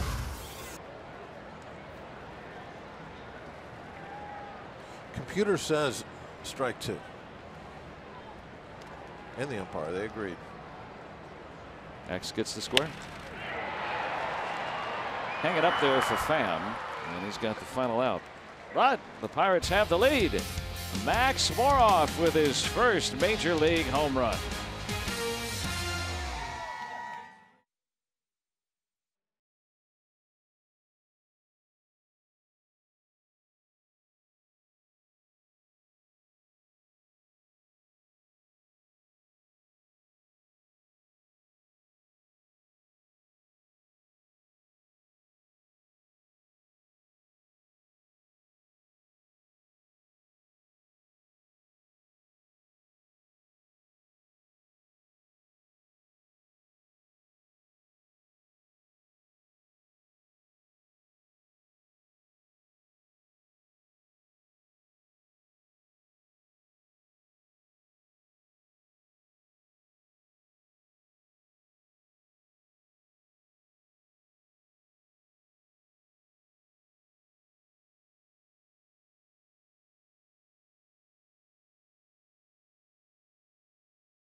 The first inning, Andrew McCutchen getting a fortunate bounce there on that hard hit, base hit, scoring Frazier. And in the fifth, Matt Carpenter. That one barely fair, the double, able to score Sierra. But that tie game short-lived. Max Moroff, his first major league home run right off the fair pole, leading off the bottom of the fifth. And the Pirates take a 2-1 lead here into the sixth on our UPMC scoreboard. Not your last, though. Yeah, coming back. Trying to make him 1-0. Gets in your blood. Congratulations to Max Moroff, one rookie trying to help another.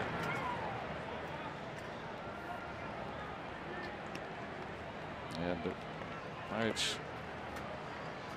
enjoying that. And look at our Point Park tweets on the lowdown about Moroff. 16th round draft choice by the Pirates 5 years ago.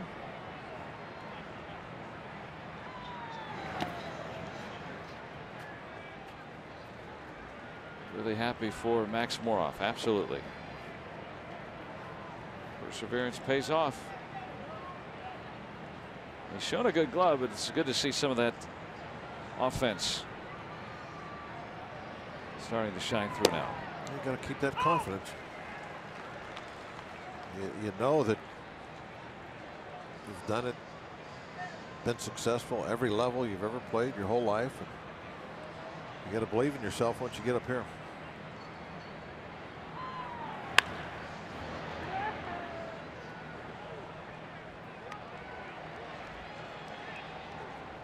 Williams had a little trouble in that 5th inning. Needed 24 pitches to get through it. There was a single in there, a double, a walk, stranded a pair. Cardinals have left on 6. Williams just 1 run through the first 5. And Molina went around. He strikes out for the 2nd time today.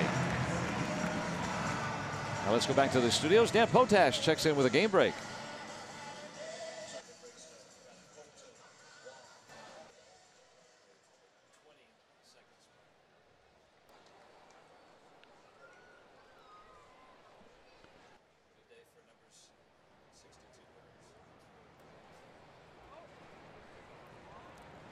Thank you very much, Danny. Good day for guys wearing number 62, huh? Quintana taking that number with the Cubs. That's Moroff's number, at least for now. Keep hitting like that, get whatever you want. Keep hitting like that, might keep it. Right. Good point. Be afraid to give it up.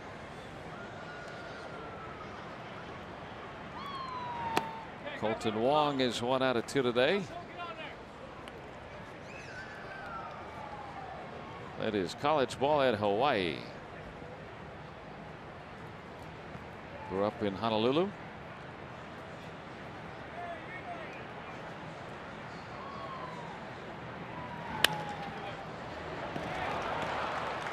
And look at the lowdown.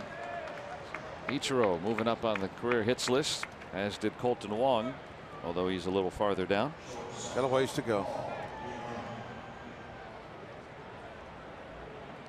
Sean Doolittle and Ryan Matson going to Washington to bolster their bullpen. Doolittle the lefty, Matson the righty. That's probably the #1 contender that desperate for relief help. Yeah, they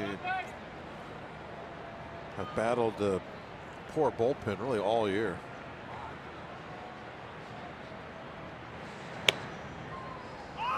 You look at their club, they've got what they need except relievers. They've had 5, 6 different guys with saves. On the lowdown, Brewers and Phillies scoreless. First place Brewers come to town tomorrow. They open the action with a 5.5 game lead over the Cubs. 2nd place Cubs. Yeah, that national situation is a reminder. Sometimes you don't know what you got. They are so desperate for relief help. They can't get anybody out of the bullpen. And last year they had Felipe Rivera. Yeah. Thank goodness they didn't see what they had. Now he's a Pirate. 7 different nationals with saves this year. Wow. Now a team's going to have a couple of guys, of course, you know, maybe your closer's down for a night, maybe someone picks up a 3-inning save here or there. Not 7. 7 even in the days of even in the days where it was not guys. Uncommon to have maybe a couple guys you could actually call closers, 2 of them that would share that duty. Still 7 guys with saves halfway through the season as Hudson warms. Yeah, they're going to be adding to that as soon as they get their bullpen the way they wanted here at the trading deadline. I wonder if either of them will assume that duty, or both.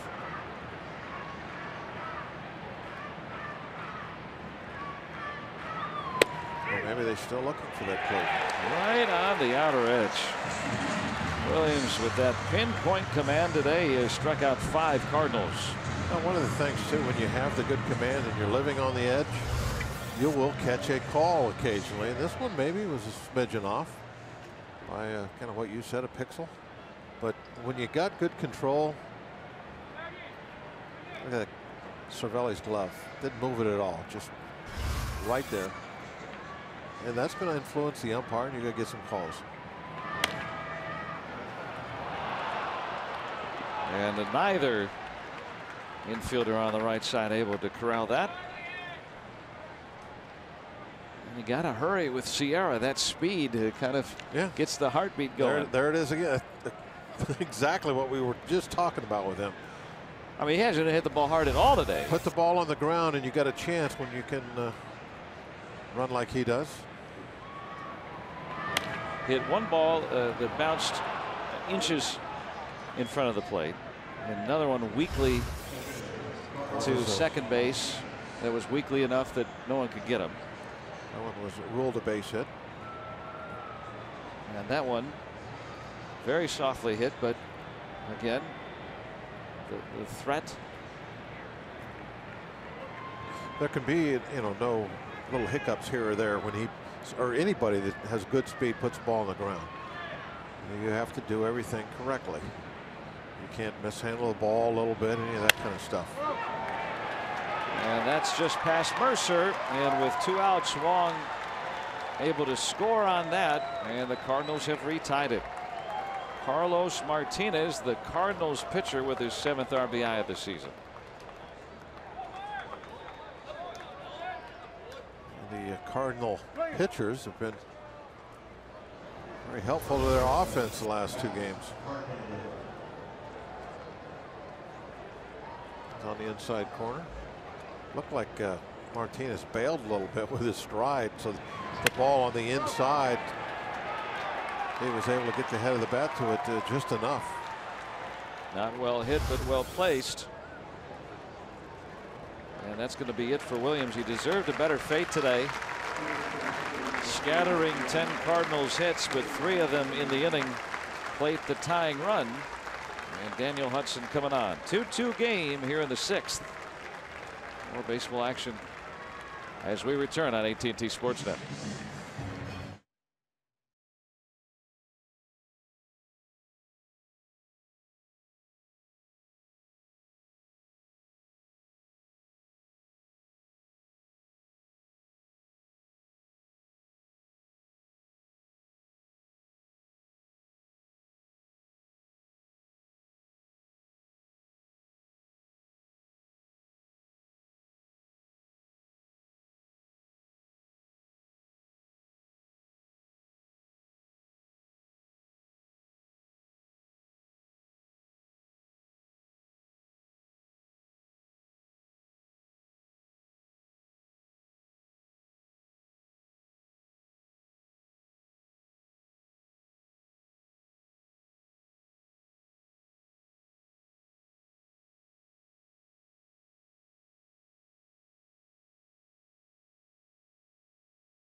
Is presented by the authority of the Pittsburgh Pirates and may not be reproduced or retransmitted in any form.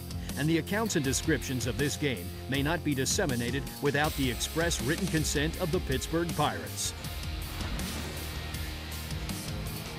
2-2 now after the Cardinals getting a 2-out hit from Carlos Martinez. That drives Trevor Williams out of the game after 5 2/3. Upset, obviously. Had that 1-run lead and gave up the hit to his opposite number pitcher. That'll always frustrate you. And now Daniel Hudson will pick up.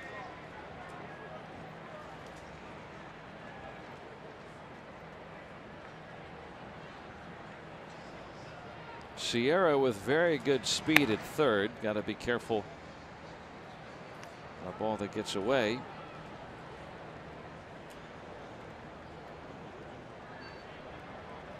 Martinez, the trailing runner at first. There's Sierra. 3 singles today. All very weakly hit, but that speed becoming quite a factor.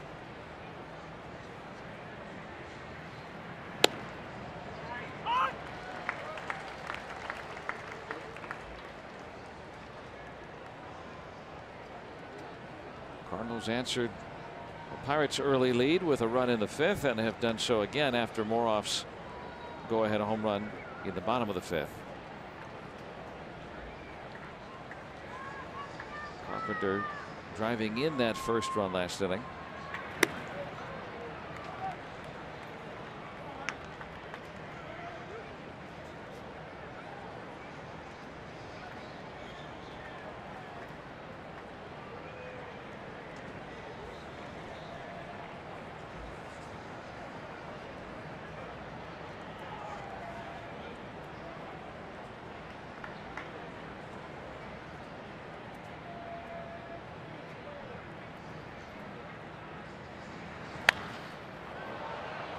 Deep out to right, but Polanco with room and secures the final out.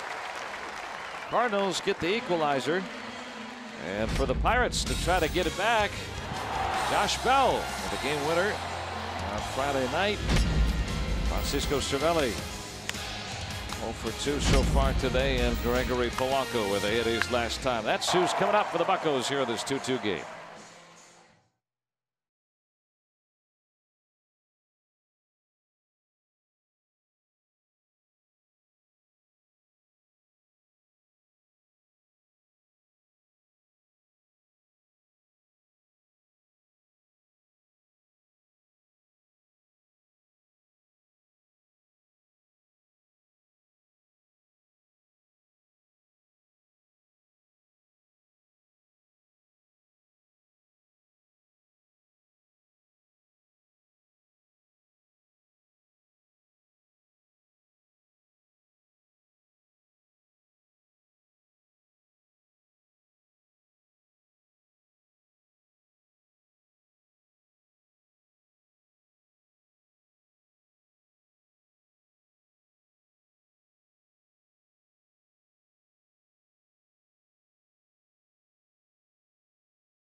The Cardinals, well, Jed Jerko getting set to bat this inning. If you've watched any games here on AT&T Sportsnet, you know Jed Jerko is a native of West Virginia, Morgantown.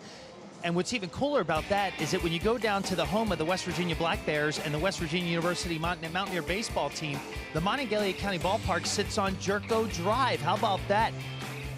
You have a street named after you. I asked Jed Jerko about that. He said, hey, to be recognized in the community where I grew up is certainly appreciated, but there's a lot of people they could have named that road after. And to pick me, that's pretty darn special. How about that, Joe and Bob, having a street named after you, such as Jed Jerko?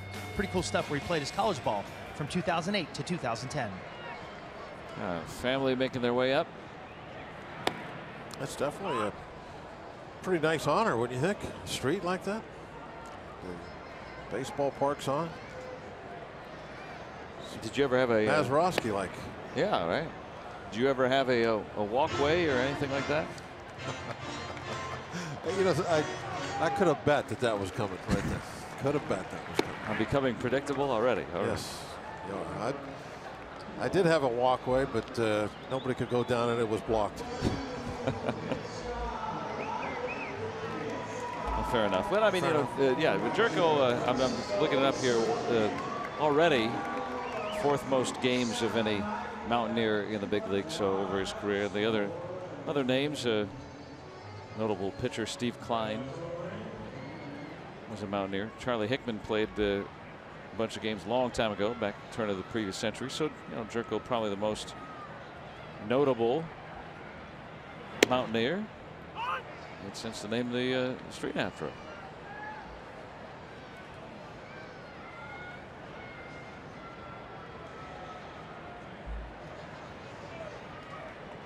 Cervelli today 0 for 2. Get the Pirates the lead back after the Cardinals retied it. Back and forth we've gone today.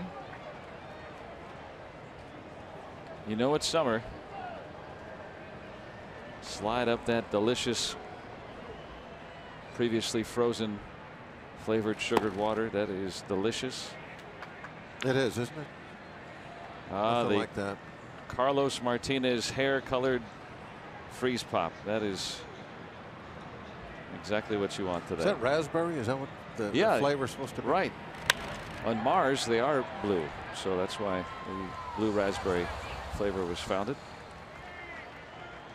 In Mars, or maybe in Mars, not on Mars. We haven't discovered raspberries there yet. Now back to things that are actual sense. Our Point Park social media, and Drew, the Plum Crusaders, 7 and under team, champions of the Franklin Regional Tournament yesterday. So congratulations to them. I have to ask Doran Check, who teaches there at the high school, does everyone from Plum have to wear purple on all the sports teams? Everything. Doran wears purple. I'd say at least one out of every 3 days he comes here. I mean, if you it's mandatory, Plum, right? I mean, absolutely. I mean, there's no blue plum. There's blue raspberry. There's no blue plum. Yeah. So you're kind of stuck. That's right. Black and gold is good enough. We'll take that. It's always the safe color. Every day. Go Tigers. That's Moon. No, it's NA. Oh, okay. Out toward the gap. And Pham able to cut it off. And a 1-2-3 inning. Only the second time today the Pirates retired in order. Stays tied at 2.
On AT&T Sportsnet is brought to you by Barrel. We'll beat anybody's price. Find out more at barrel.com. And by Levin's, the official furniture and mattress supplier to the Pittsburgh Pirates. For the best quality, service, and value, shop Levin's. Let's go Bucks! Here on the banks of the Allegheny, a 2-2 tie. Winner takes the series. Pirates still trying to make some hay here in the final couple weeks before the trade deadline. And that's Button, Logan Steele, and there's the parents of Jason Steele, our associate producer. So Good looking young ball player right there. Good looking hat too. Yeah, you know, I think I saw that hat somewhere earlier today. That's right. Jason giving Dad a gift. There's Logan. I happen to know that starting his ball playing career. that is an authentic hat. Tried it on earlier to make sure it felt right. Oh, okay. Pirates going to swap pitchers here after Hudson faces one batter, ending the 6th.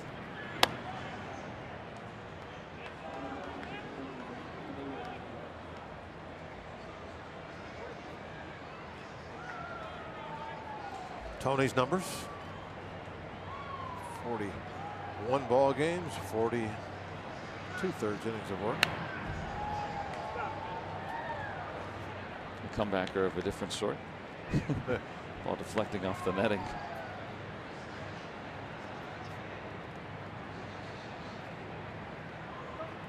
Pham in this series 5 for 10, but hitless today. Cardinals have not led. They have tied it up twice, though. First inning RBI single by Andrew McCutchen, and then a go-ahead home run by Max Moroff in the 5th.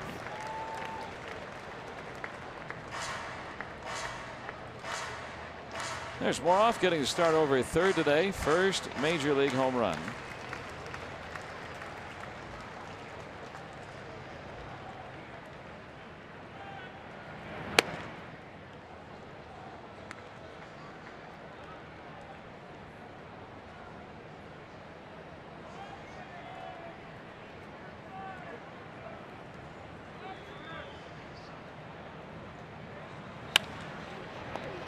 Roller right to Moroff. And the leadoff man gone in the Cardinals 7th.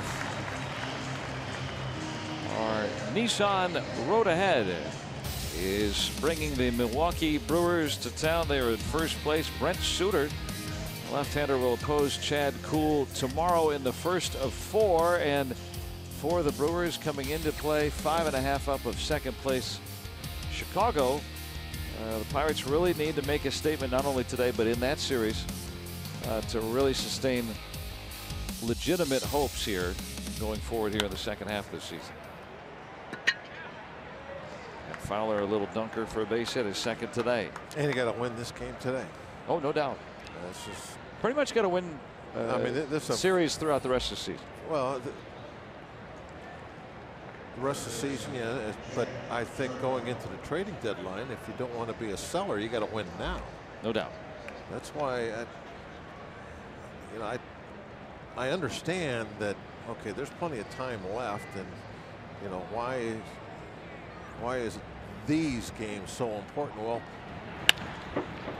these games are important because of where we are with the trading deadline. Indeed. And the third double play turned by the Buccos today. Let's take a stretch. 2-2 ball game.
And a great play by Susie Cool, our very own here on AT&T Sportsnet. She also works down on the field as one of the ball girls here. And the Point Park Tweets, Gold Glove for the ball girls. They do a great job. All the gals down there, Veronica Voljanik and many of the others who play softball at an advanced level, come out here, and sometimes they make some of the better plays. On those off nights. They are they take their jobs very seriously. They're just not sitting down there and chasing after the ball after it quits rolling, which is what you see in most places. They keep the game moving by doing that, by the way. That's true. They reduce some of the anticipation. Was kidding about that earlier. And always having some fun. Rico and the boys. Everybody having some fun here on a sunny Sunday afternoon. Hope you had a good stretch. Pirates hope they do coming up too. They've won 6 of 8, although getting shut out yesterday. Trying to keep that momentum going and win the 3rd consecutive series against a tough pitcher in Carlos Martinez, who begins the 7th. Well, he tied it up himself with the stick. 88 pitches, should have a little gas in the tank left.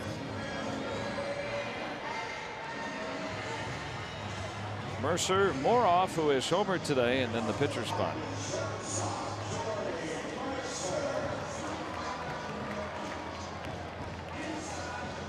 Moroff hit, I should say, Mercer 0 for 2 today.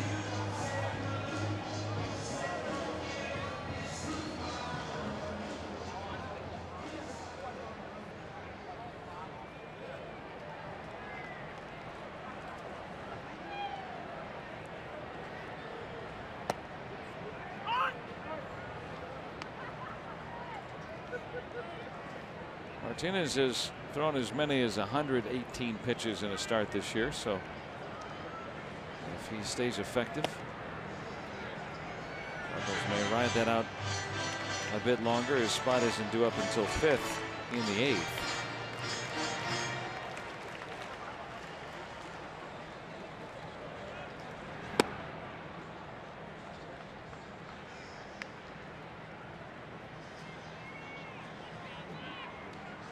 Moroff gave the Pirates a 2-1 lead with his leadoff home run in the 5th.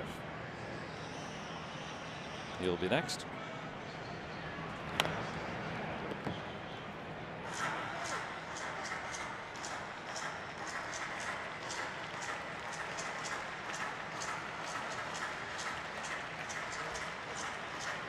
I've got that feeling that Martinez is on a real short leash right here.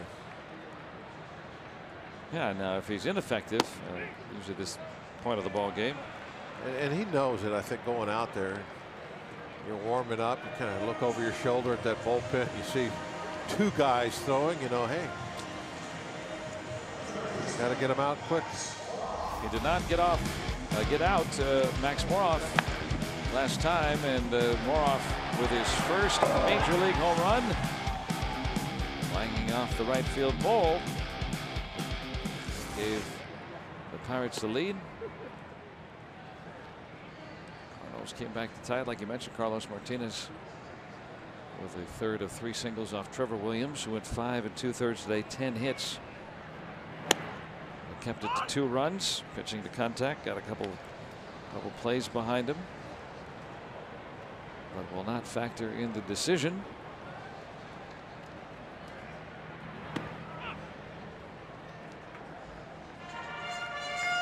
Moroff throughout his minor league career always very good at drawing walks, getting on base, but the power really came on this year. Yeah, right? This year already a career high in the minor leagues in just a couple of months.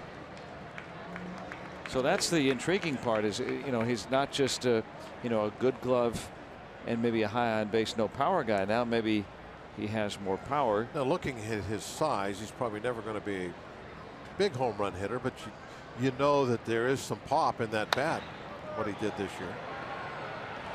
Carpenter making that look routine. Not an easy play to give the pitcher is that good of a feed when you're throwing off balance over your shoulder like that.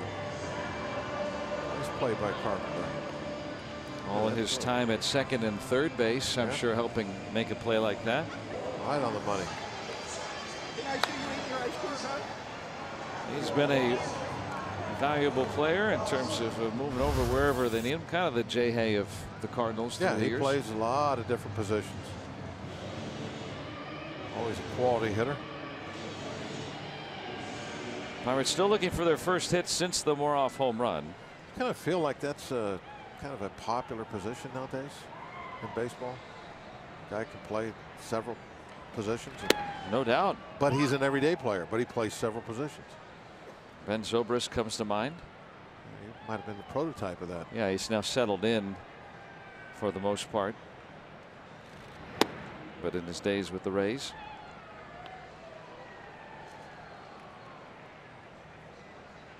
Need that with shorter benches. Bigger bullpens than ever. Yeah, that's a great point. That might be why it's so popular, is you get the big bullpens. You don't have any specialists on that bench. Martinez makes quick work of the Pirates through 7. It's still a 2-2 ball game.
It is National Ice Cream Day, and if you haven't gotten a scoop or 6 yet, well, we have an even split here so far, 2-2.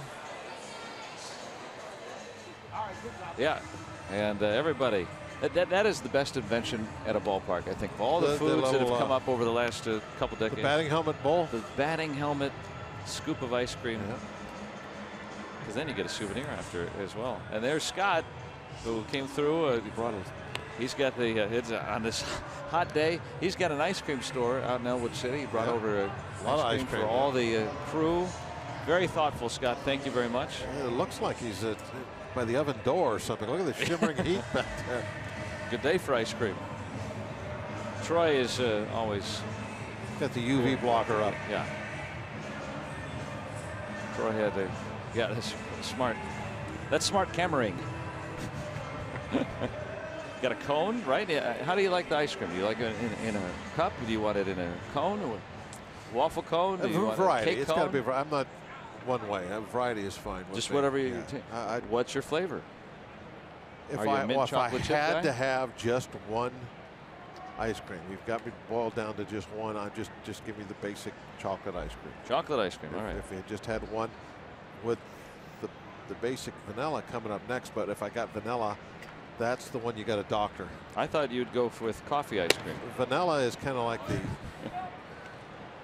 clean sheet of paper. You know? I was just going to say that you too. can really do a lot with it. Yeah. As Juan Nicasio comes aboard here in the 8th. Let's see. Let's ask our producer. How long can we continue talking about ice cream? When is it? When is that? When are we allowed to? That's a great topic. What is your favorite? My favorite flavor is peach melba. So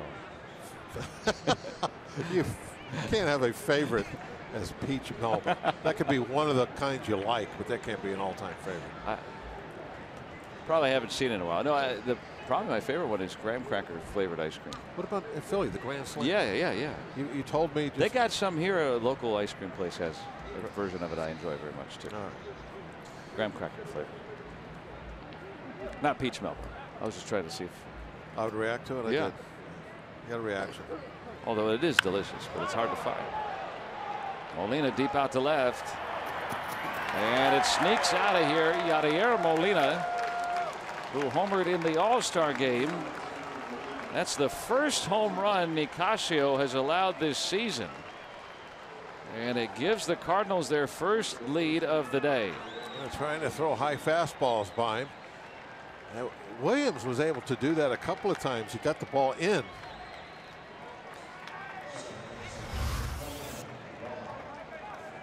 See where this pitch is. Not really inside, in the middle part of the plate. Nicasio had not allowed a home run since September 10th of last season. 222 batters, the longest streak going in the National League. Yeah, there's a lot of hitters. And it had been over a year since he had allowed one to a right-handed batter. Back in May of last season, Adrian Beltre. So to say that that was improbable is to say the least, especially in a tie ball game in the 8th. This is a guy you've wanted to hand the ball to all season. He's been as reliable as they come. Hurts you right now with the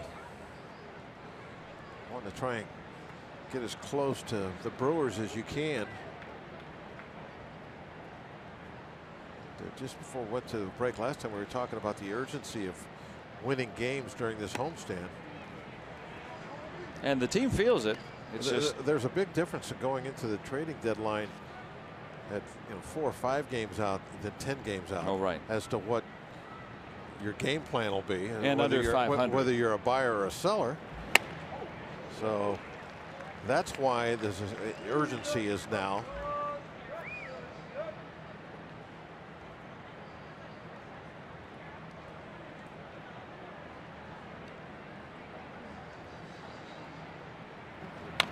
Now still keeping this one close and a chance to come back. Milwaukee up 2-1 in the bottom of the 5th inning over the Phillies. Yeah, they're just not going away. They have instead of being like the Cubs, Cardinals, and Pirates, go 6-4, 4-6, in those 10-game spans. They've put together some 7-3s in there. But you got 4 games with him, right standing right in front of you. And you could definitely take 2 games off their lead right there if you could take 3 out of 4. There's a high fastball swing and a miss. It's really getting to the point now where even if the Pirates do come back and win today, to really maybe change course, you almost got to sweep and really make it interesting because of the way that the Brewers have continued to win over the weekend. I don't envy general manager Neil Huntington, because if the Pirates do put themselves in a position where they're improving at this time of year, what do you do? Now, if they don't, I think it's pretty clear that the Pirates, who have been under 500 since they were 3-2. That's my whole point. You got to force Neil into having to make that tough decision. Right. If you can, cut that lead in a couple of weeks from what it is now 8 games down to 4 or 5, then that makes that decision of what to do much more difficult than if it's 10 or 11. Then it's a no-brainer then. 4-hit day for Magneuris Sierra. First one to the outfield today for him. MLB.com At Bat is the #1 app for live Pirates baseball. Stay connected with a fully customizable experience. Pirates home screen icons, app features, as well as game day, live game video highlights, radio broadcasts, StatCast, news, and more. Download MLB.com at bat today. Watch Sierra. He's already stolen one day, and he's going to move up anyway. He's going to go to third on this one. Well, he's got that. That'll get it in, or he's got that kind of impacting speed. The 21-year-old. He has forced the Pirates to hurry a lot of things today. Should be an error on Nicasio. It is.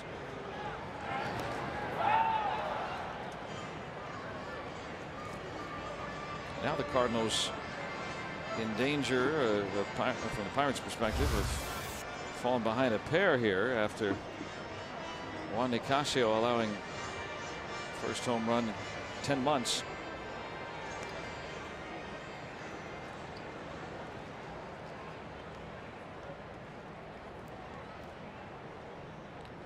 Ball in the dirt, and he'll be flying home. Big Luke Voit pinch hitting for Martinez.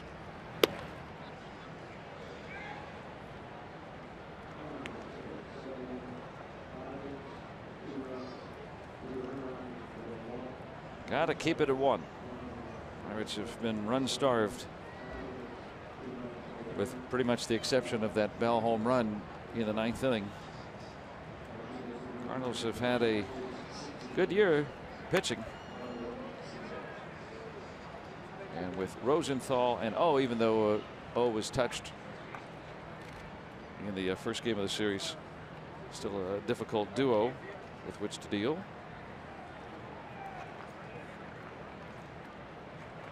Rosenthal would be next after Martinez goes 7, 5 hits, 2 runs, a walk, and 5 strikeouts. Just the 1 walk today, Bob.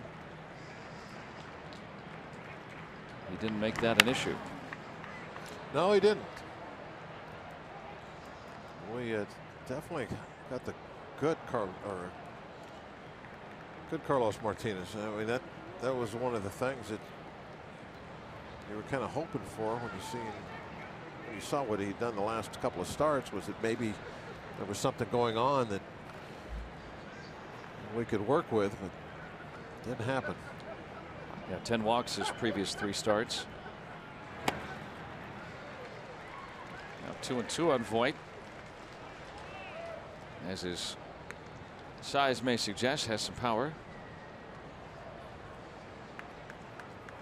But here with the speedy Sierra on at third, Cardinals would double their lead with a 2-out hit here. 4 hits today for the 21-year-old.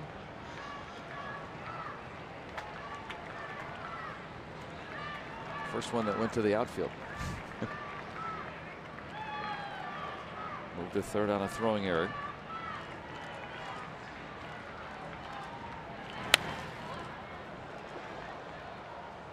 Looking ahead to the bottom of the 8th, the Pirates have the top of the order coming up. Some Cardinal fans have made their way up. We see some red here, far outnumbered, but a few folks making their way in.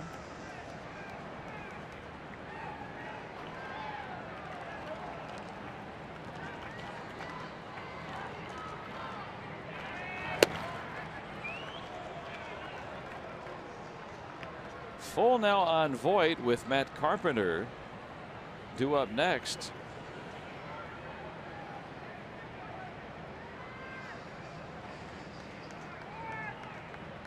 He's already driven in a run and has 2 hits today. See if Nicasio can get out of this. Sierra at third with 2 outs, a run in on the home run by Molina.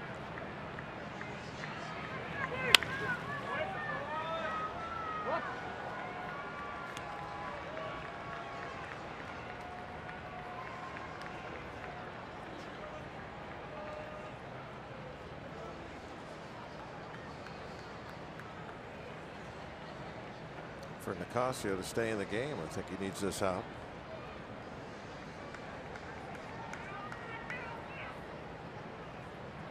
LeBlanc, isn't he? Yeah, Wade LeBlanc. Carpenter coming up next.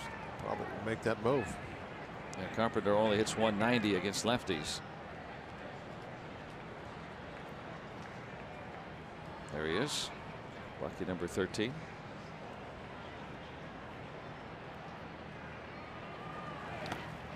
And he walks the pinch hitter Voit. So Nicasio, who has been awfully reliable this year, has been touched for a home run.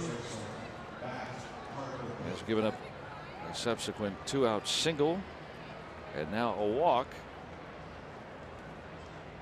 I guess he is going to pitch to Carpenter because it's Ray coming out of the dugout.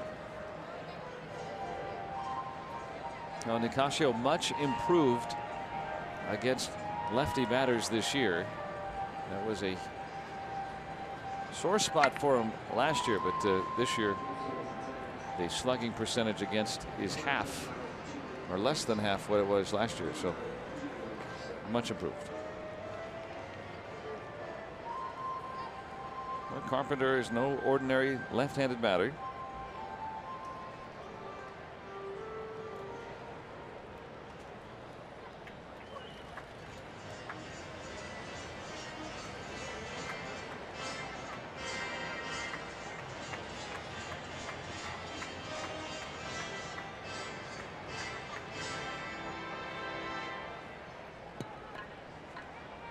Pitch hitting so far.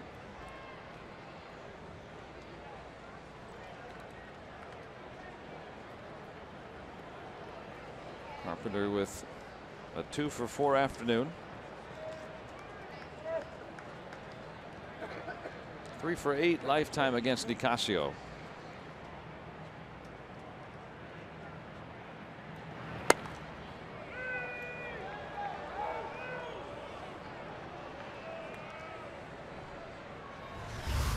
This is a fan. Fan thought it was a strike. Computer said strike. Overruled by Chris Guccioli.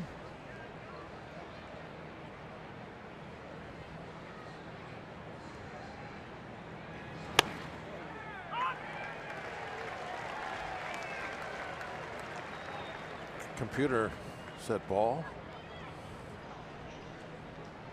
Right. Counts right. Makeup call, right? Something like that. 9th year umpire. There it is. Well, the count's right. Yep. Should be 1-1.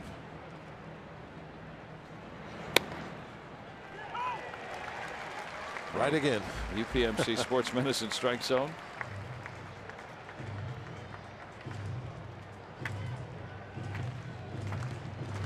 Big spot trying to keep it a 1-run game. They had LeBlanc ready if needed. Sierra singled his 4th hit today. He's at 3rd. Luke Voit worked an 8-pitch at bat for a walk as a pinch hitter.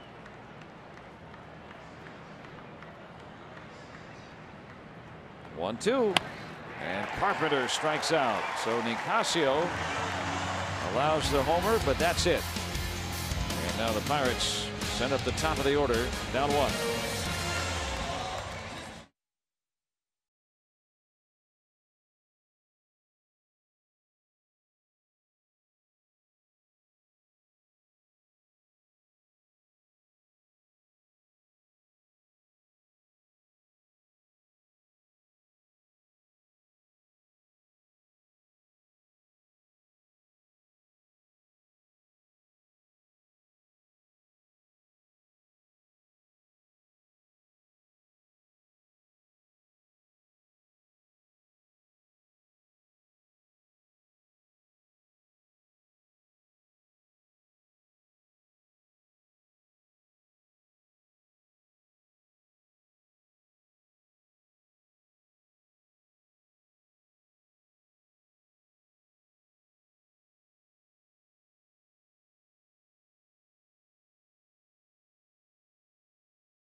Here this afternoon, down a run now, though. The Cardinals with their first lead on the Yadier Molina home run.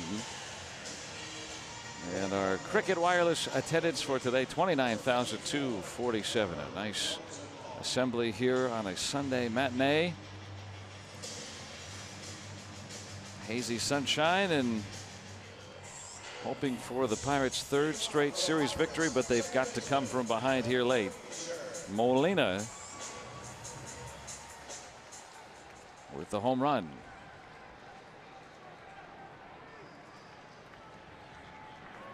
Frazier, Jaso, and McCutchen coming up. And that one will go untouched by a Cardinal. Frazier 1 out of 3 today, and they turn it over to the bullpen now. Rosenthal, very hard thrower, excellent fastball. And he too occasionally, I think I've mentioned this every time he gets into the ball game against us. It hadn't happened yet, but he can get a little wild. He's got those 16 walks and 30-some ball games. So you don't always have to swing at the first pitch you see from him. Make sure he's throwing strikes.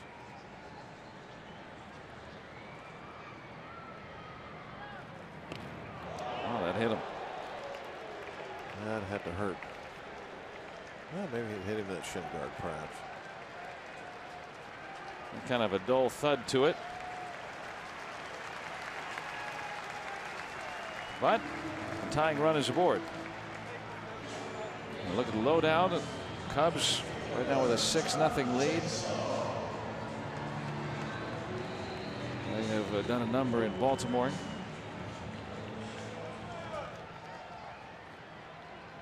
Rockies beating up the Mets in the 8th.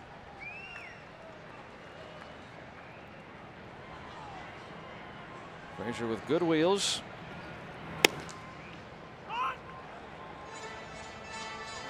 Well, getting hit with a pitch ends the streak for Rosenthal. He hadn't allowed a base runner since July 1st. Even mixing in the All-Star break. Pretty impressive. Several outings for Rosenthal, including in this series.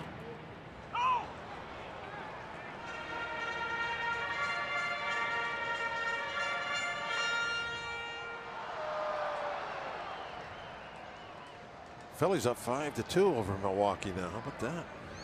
Quite the turn of events. Nice. Now we need to do our part.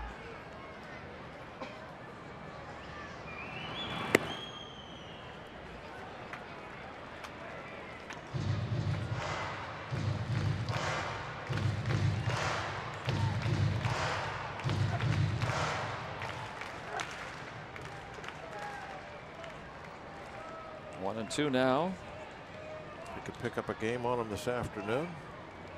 Get it back down to 7. Then you go 3 out of 4. That's 2 more. You leave going a road trip, just 5 out. Fish did. Jerko is there for the out. Pretty good pitch right there. Up on your hands at 99 miles an hour. That's a tough one to get the head of the bat to. John didn't. Location and velocity ate him up.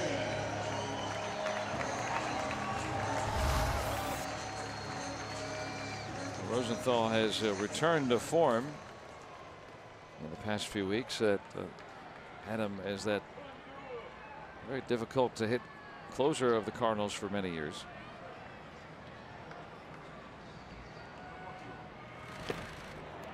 McCutchen with a first inning RBI single. He has now hit in 7 straight.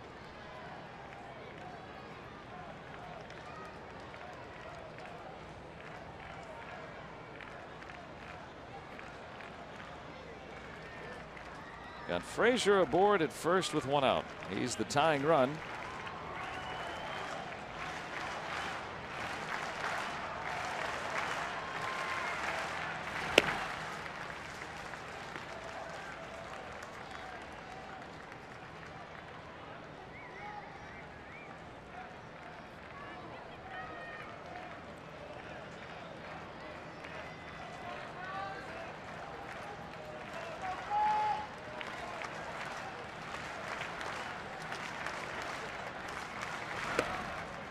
the count 2-1. Well,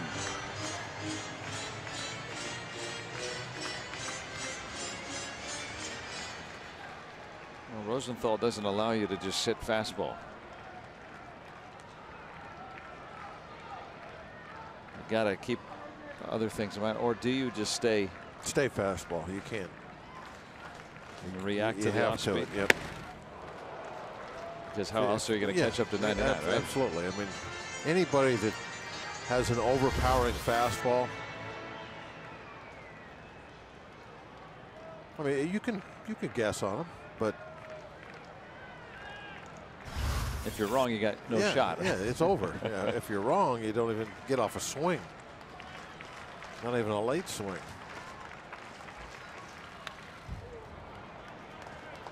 Another one at 99. You try to stay on the fastball and adjust to something slower. You kind of tell yourself maybe lay off the high fastball. If it's up, I'll never catch up to it. Don't swing at that. Little strategies. I'm sure that against a harder thrower, you try to use.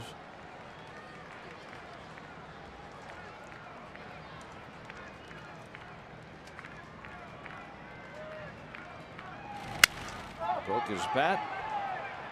And Molina snares the second out. So Rosenthal has gotten both Jaso and McCutchen.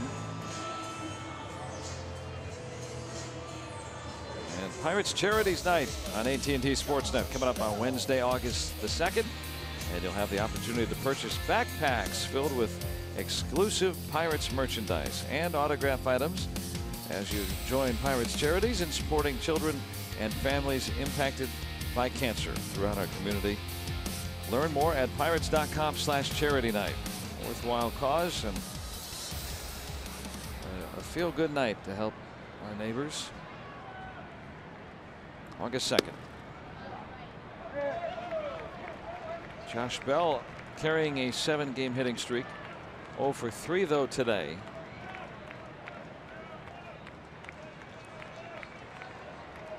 Frazier with some speed on at first with 2 away.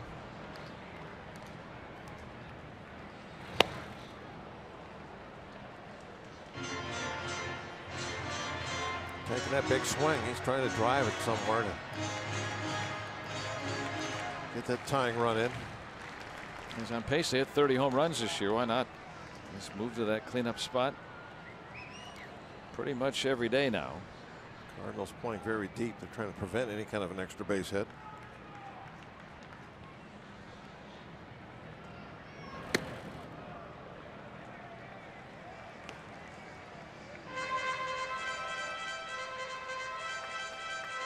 And no doubles defense in the outfield. Yep, way back there. Don't want anything to get over their heads and land at the wall. Go for extra bases.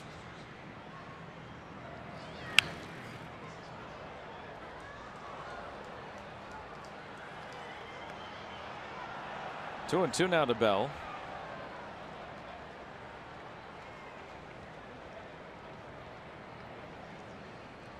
Frazier hit with a pitch leading off the inning.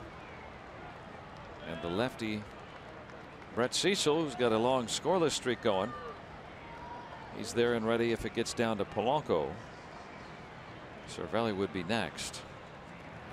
And Bell called out on strikes. Looks like a good pitch. Well, it's the second time today that he's looking at a called 3. Still 3-2 St. Louis.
the first place Milwaukee Brewers here at PNC Park. It's Chad Kuhl getting the start for the Buccos against Brent Suter. And we'll have the coverage for you here on AT&T Sportsnet at 6:30 with Pirates pregame presented by W.B. Mason. Ninth inning, 3-2 St. Louis. 13 hits for the Cardinals today. Trevor Williams is doing a good job of limiting them. Some groups out here today, good crowd, but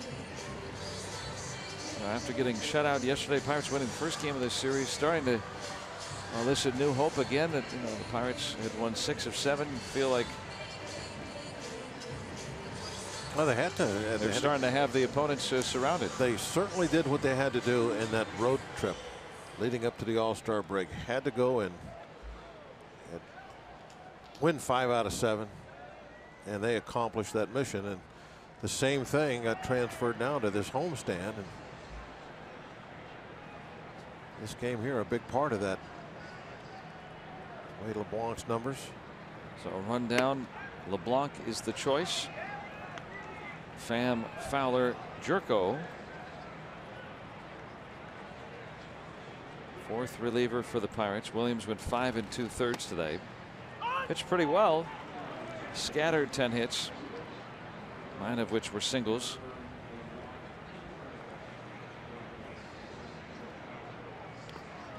And only lost the lead that second time when Carlos Martinez, the starter for the Cardinals, ended up tying it on a third single in the 6th inning with 2 outs.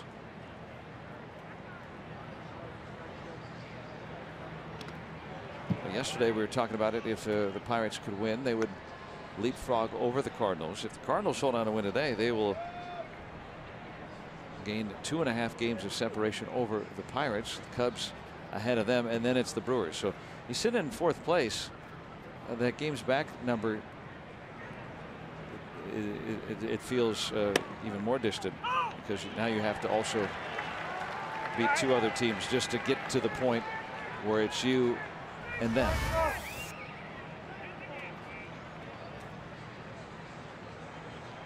Computer says strike, along with the umpire.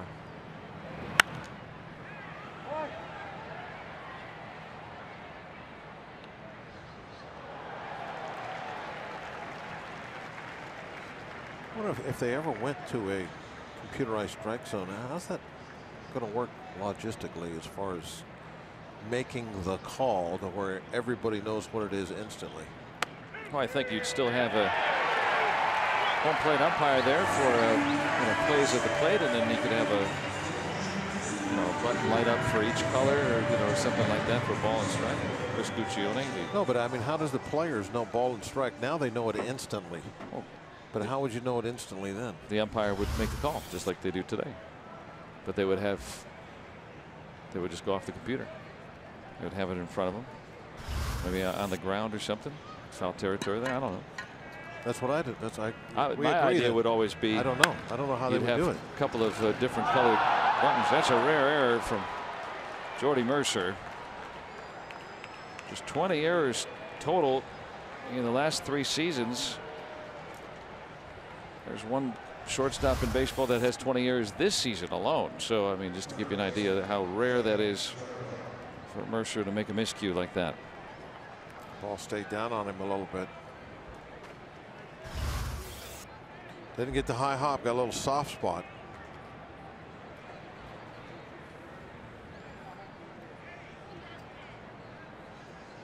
Now I got to face dangerous Jerko, who is 0 for 4 today. And odds are eventually he'll turn that around. You hope maybe that's tomorrow. He's homered off LeBlanc in his career, but has grounded into a couple of inning-ending double plays. Pirates have had 3 turned. Why not another?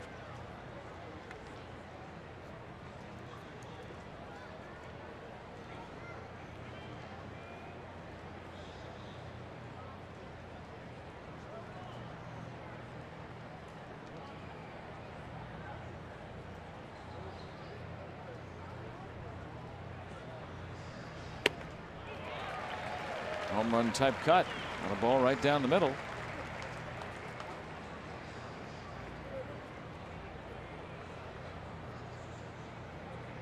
Threw it at 85 right down the middle to a guy who's hit 37 home runs since last year's All-Star break. And he gets a swing and a miss. There's a street named after him. Dangerous to throw it down the middle. This goes to show you. And Mercer drew Bell ahead to throw it very quickly, but he gets the out. Coming off the bag. Does Bell think he's on the bag? I think he's looking at the dugout. He wants them to take a look at it. Well, he did a little Texas two-step over there. I think he is saying that his foot was on the bag when he caught this. Ooh, yes, it was. Yeah. And it might just be that Jerko has hit into his third double play today. Pirates will challenge.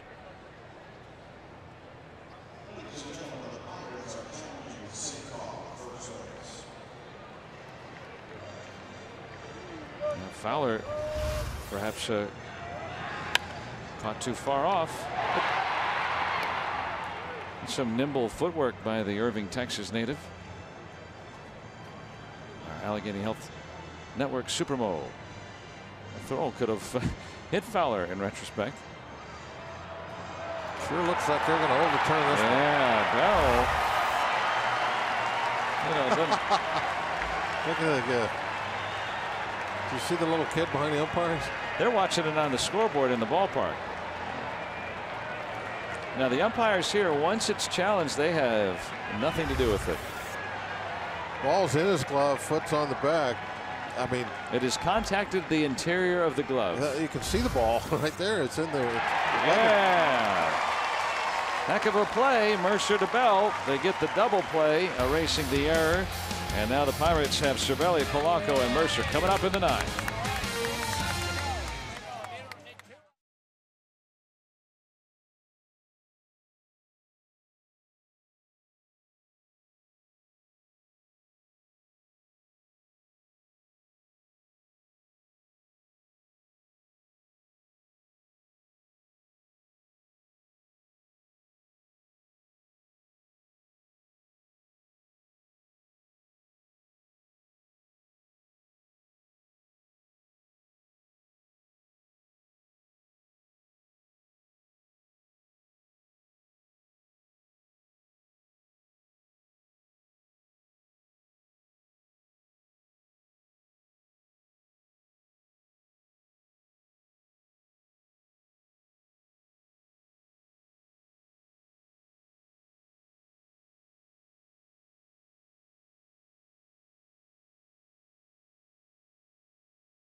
Next series in Pittsburgh begins 1 month from tomorrow on Thursday, August 17th. And what's cool about that 4-game weekend set is the final game of that series on Sunday, the 20th of August, will be played in Williamsport, Pennsylvania, home of the Little League World Series. The MLB Little League Classic will begin with players attending the Little League games, followed by the Bucks and Cards at BB&T Park at historic Bowman Field. And get this, Joe and Bob, what's cool about that is the night before, Saturday the 19th, we're going to have our own youth baseball night with a special broadcast featuring photos of your favorite Pirates players as Little Leaguers.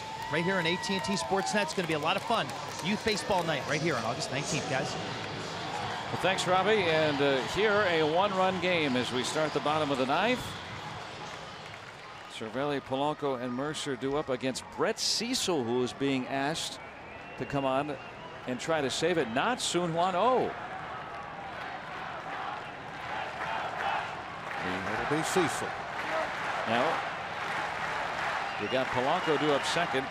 And O is not throwing in the bullpen. Yeah, that's the interesting part.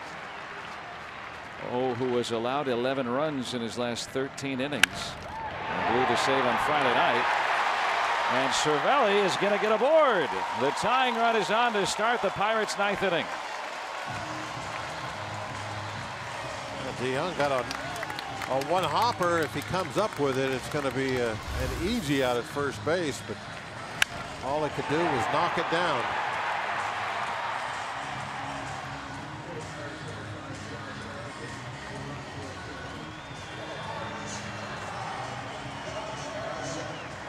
That should be his 4th error on the rookie. Jay Hay going to be the runner at first base. And so Cervelli is out. You got to put some speed on here in the 9th, and they do.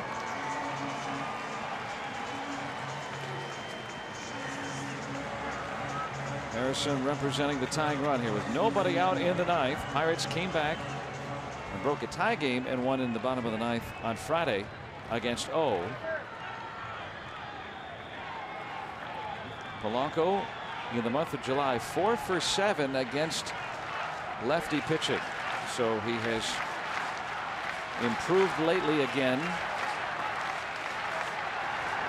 Cecil, meanwhile, has not allowed a run in the last 15+ innings. So Matheny trying to go with the hot hand, way different than what O has done lately. Cecil has not come on for a save opportunity in the 9th since June of 2015.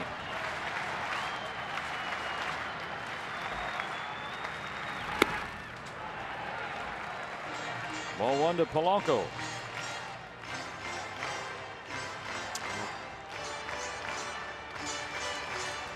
Nice little hole opened up for him over there with Jay Hay on, and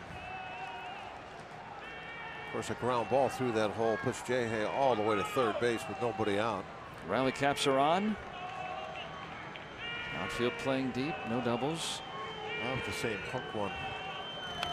Just missed a home run right down the right field line, landed on a few hops in the river. Looked like he was trying to hook that ball maybe right into that hole. He's hit the ball hard a lot today. Very inviting right now. How about bringing in that tying run? Pirates with a game-winning home run in the bottom of the 9th off the bat of Bell on Friday. Outfield very deep. Not quite enough. It's going to be well foul. Will die in the seats. Such an interesting choice by Matheny. Bypassing O for Cecil, who has been by far his most effective reliever lately. O has not.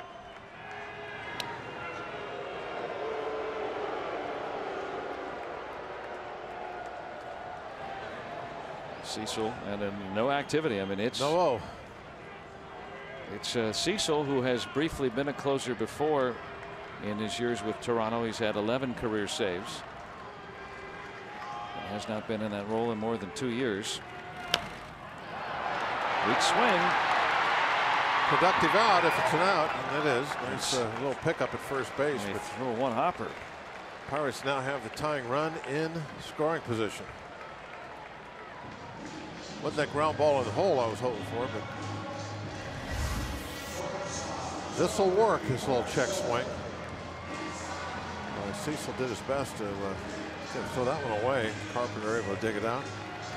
And Polanco had beaten out an infield hit earlier, pressuring Cecil to make a quick throw. Looked like Polanco going down the line the entire time, well out into the grass. They might have argued that if Carpenter had to come up with that pick. Mercer down the line, fair ball. Harrison's going to come in and score, and Jordy Mercer with a big hit in the 9th ties it. He has come up this season with a ton of these clutch type hits late in games. huge game for the Pirates to win. And Mercer comes up with a big hit here to tie it up. Well, Mercer has been so productive with runners in scoring position, comes through. Off speed, first pitch. Yeah, looked like a changeup pretty much down the middle.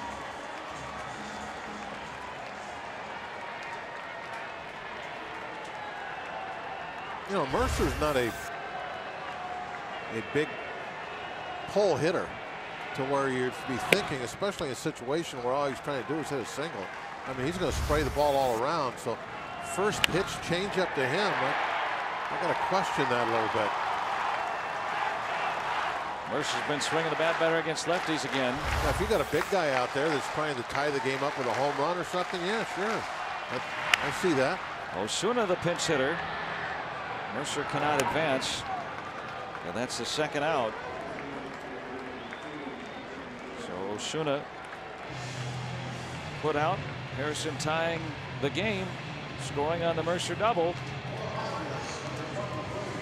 Cecil could not convert the save, and David Freese will bat for the pitcher LeBlanc.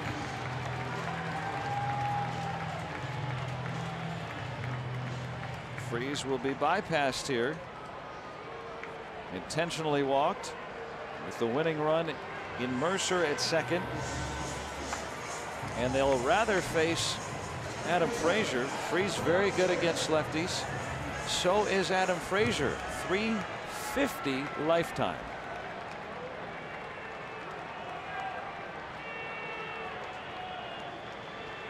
The outfield has come in now. They've got to try to throw Mercer out at the plate.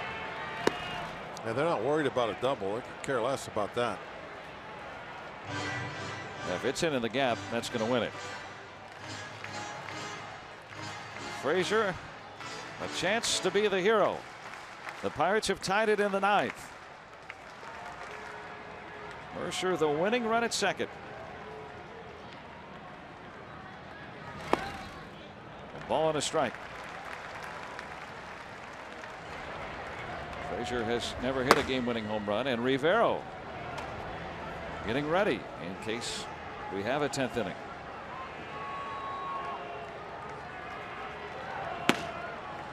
How about a walk-off win to win the series? Yep, there it is. Adam Frazier with his first career walk-off hit. And the Buccos storm back in the ninth. They beat the Cardinals 4-3. Beautifully done. They went away from their closer. They go with the left-hander, and hindsight being 20/20, boy, that played into the Pirates' hands. Frazier, who's hit those lefties very well, just smoked that ball back right through the middle. Beautiful job. The kid from Bishop, Georgia, feels like a king today. Adam Frazier with a game-winning hit. Take a look again on the outside corner. Didn't try to pull it. Just bangs it right through the middle. Game over. They go away from O and bring in Cecil to close. And he gives up the game-tying run and the game winner. Went through that long slump, comes right back, storms back here to begin the second half. And the Pirates, by taking this series, really reinvigorate their hopes here for the postseason. I haven't looked at that score for a couple of minutes, but it was 5-2. There's still a chance. Last time we looked, I mean, you're going to pick up another game. You got the first place team coming in for 4. There's no stopping us now. The Pirates with walk-off wins, bookended in the series. First time they've done that twice in a series against the Cardinals a couple of years ago as well. So a fun one here today. Let's go downstairs to Robbie with Adam Frazier. How about that, Adam Frazier with the first career walk-off? Hey, you're staying right here. Don't move.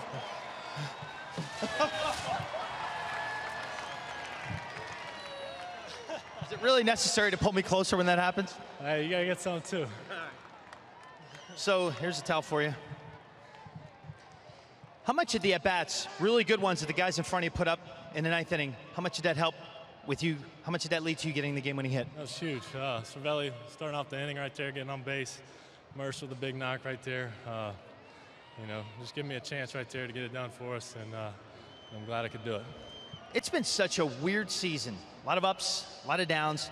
Why does this team seem to show magical moments still, despite whatever the numbers say? Well, that's us, you know, just always fighting. No matter what's going on, been through the adversity, like you said, and just keep fighting until the last out, and, you know, anything can happen. The ball makes contact with the bat. What are you thinking as soon as you take the first few steps out of the box? I saw it up the middle, so it's pretty happy. How do you describe this feeling? First walk-off hit. You're not showing a lot of energy, a lot of excitement right now, Adam. Come on, the crowd's fired up. It feels great. You know, go Bucks. All right. Adam Frazier, not a man of many words, but that doesn't matter. Right, Dan and Teak, you get the game-winning hit, and the Buccos take the weekend series with the Milwaukee Brewers coming to town tomorrow. That's right, he doesn't need many words, just one letter, as in W.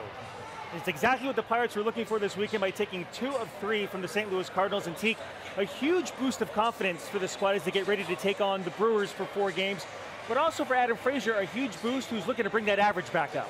Yeah, he's been struggling a little bit, and there's been a couple of guys, and you know, Adam able to get the ball through the infield into the outfield, after Mercer gets the big hit, to get the second big hit of the inning, get this game in the Pirates side. And we talked about this when this series started, about the second half of the season, about the fact you needed to get off to a good start. There were times during this game where you're thinking, well, that may not happen, but the Pirates do what the Pirates do. They continue to fight, they continue to scrap, and they continue to sometimes win games that you don't think they're going to win.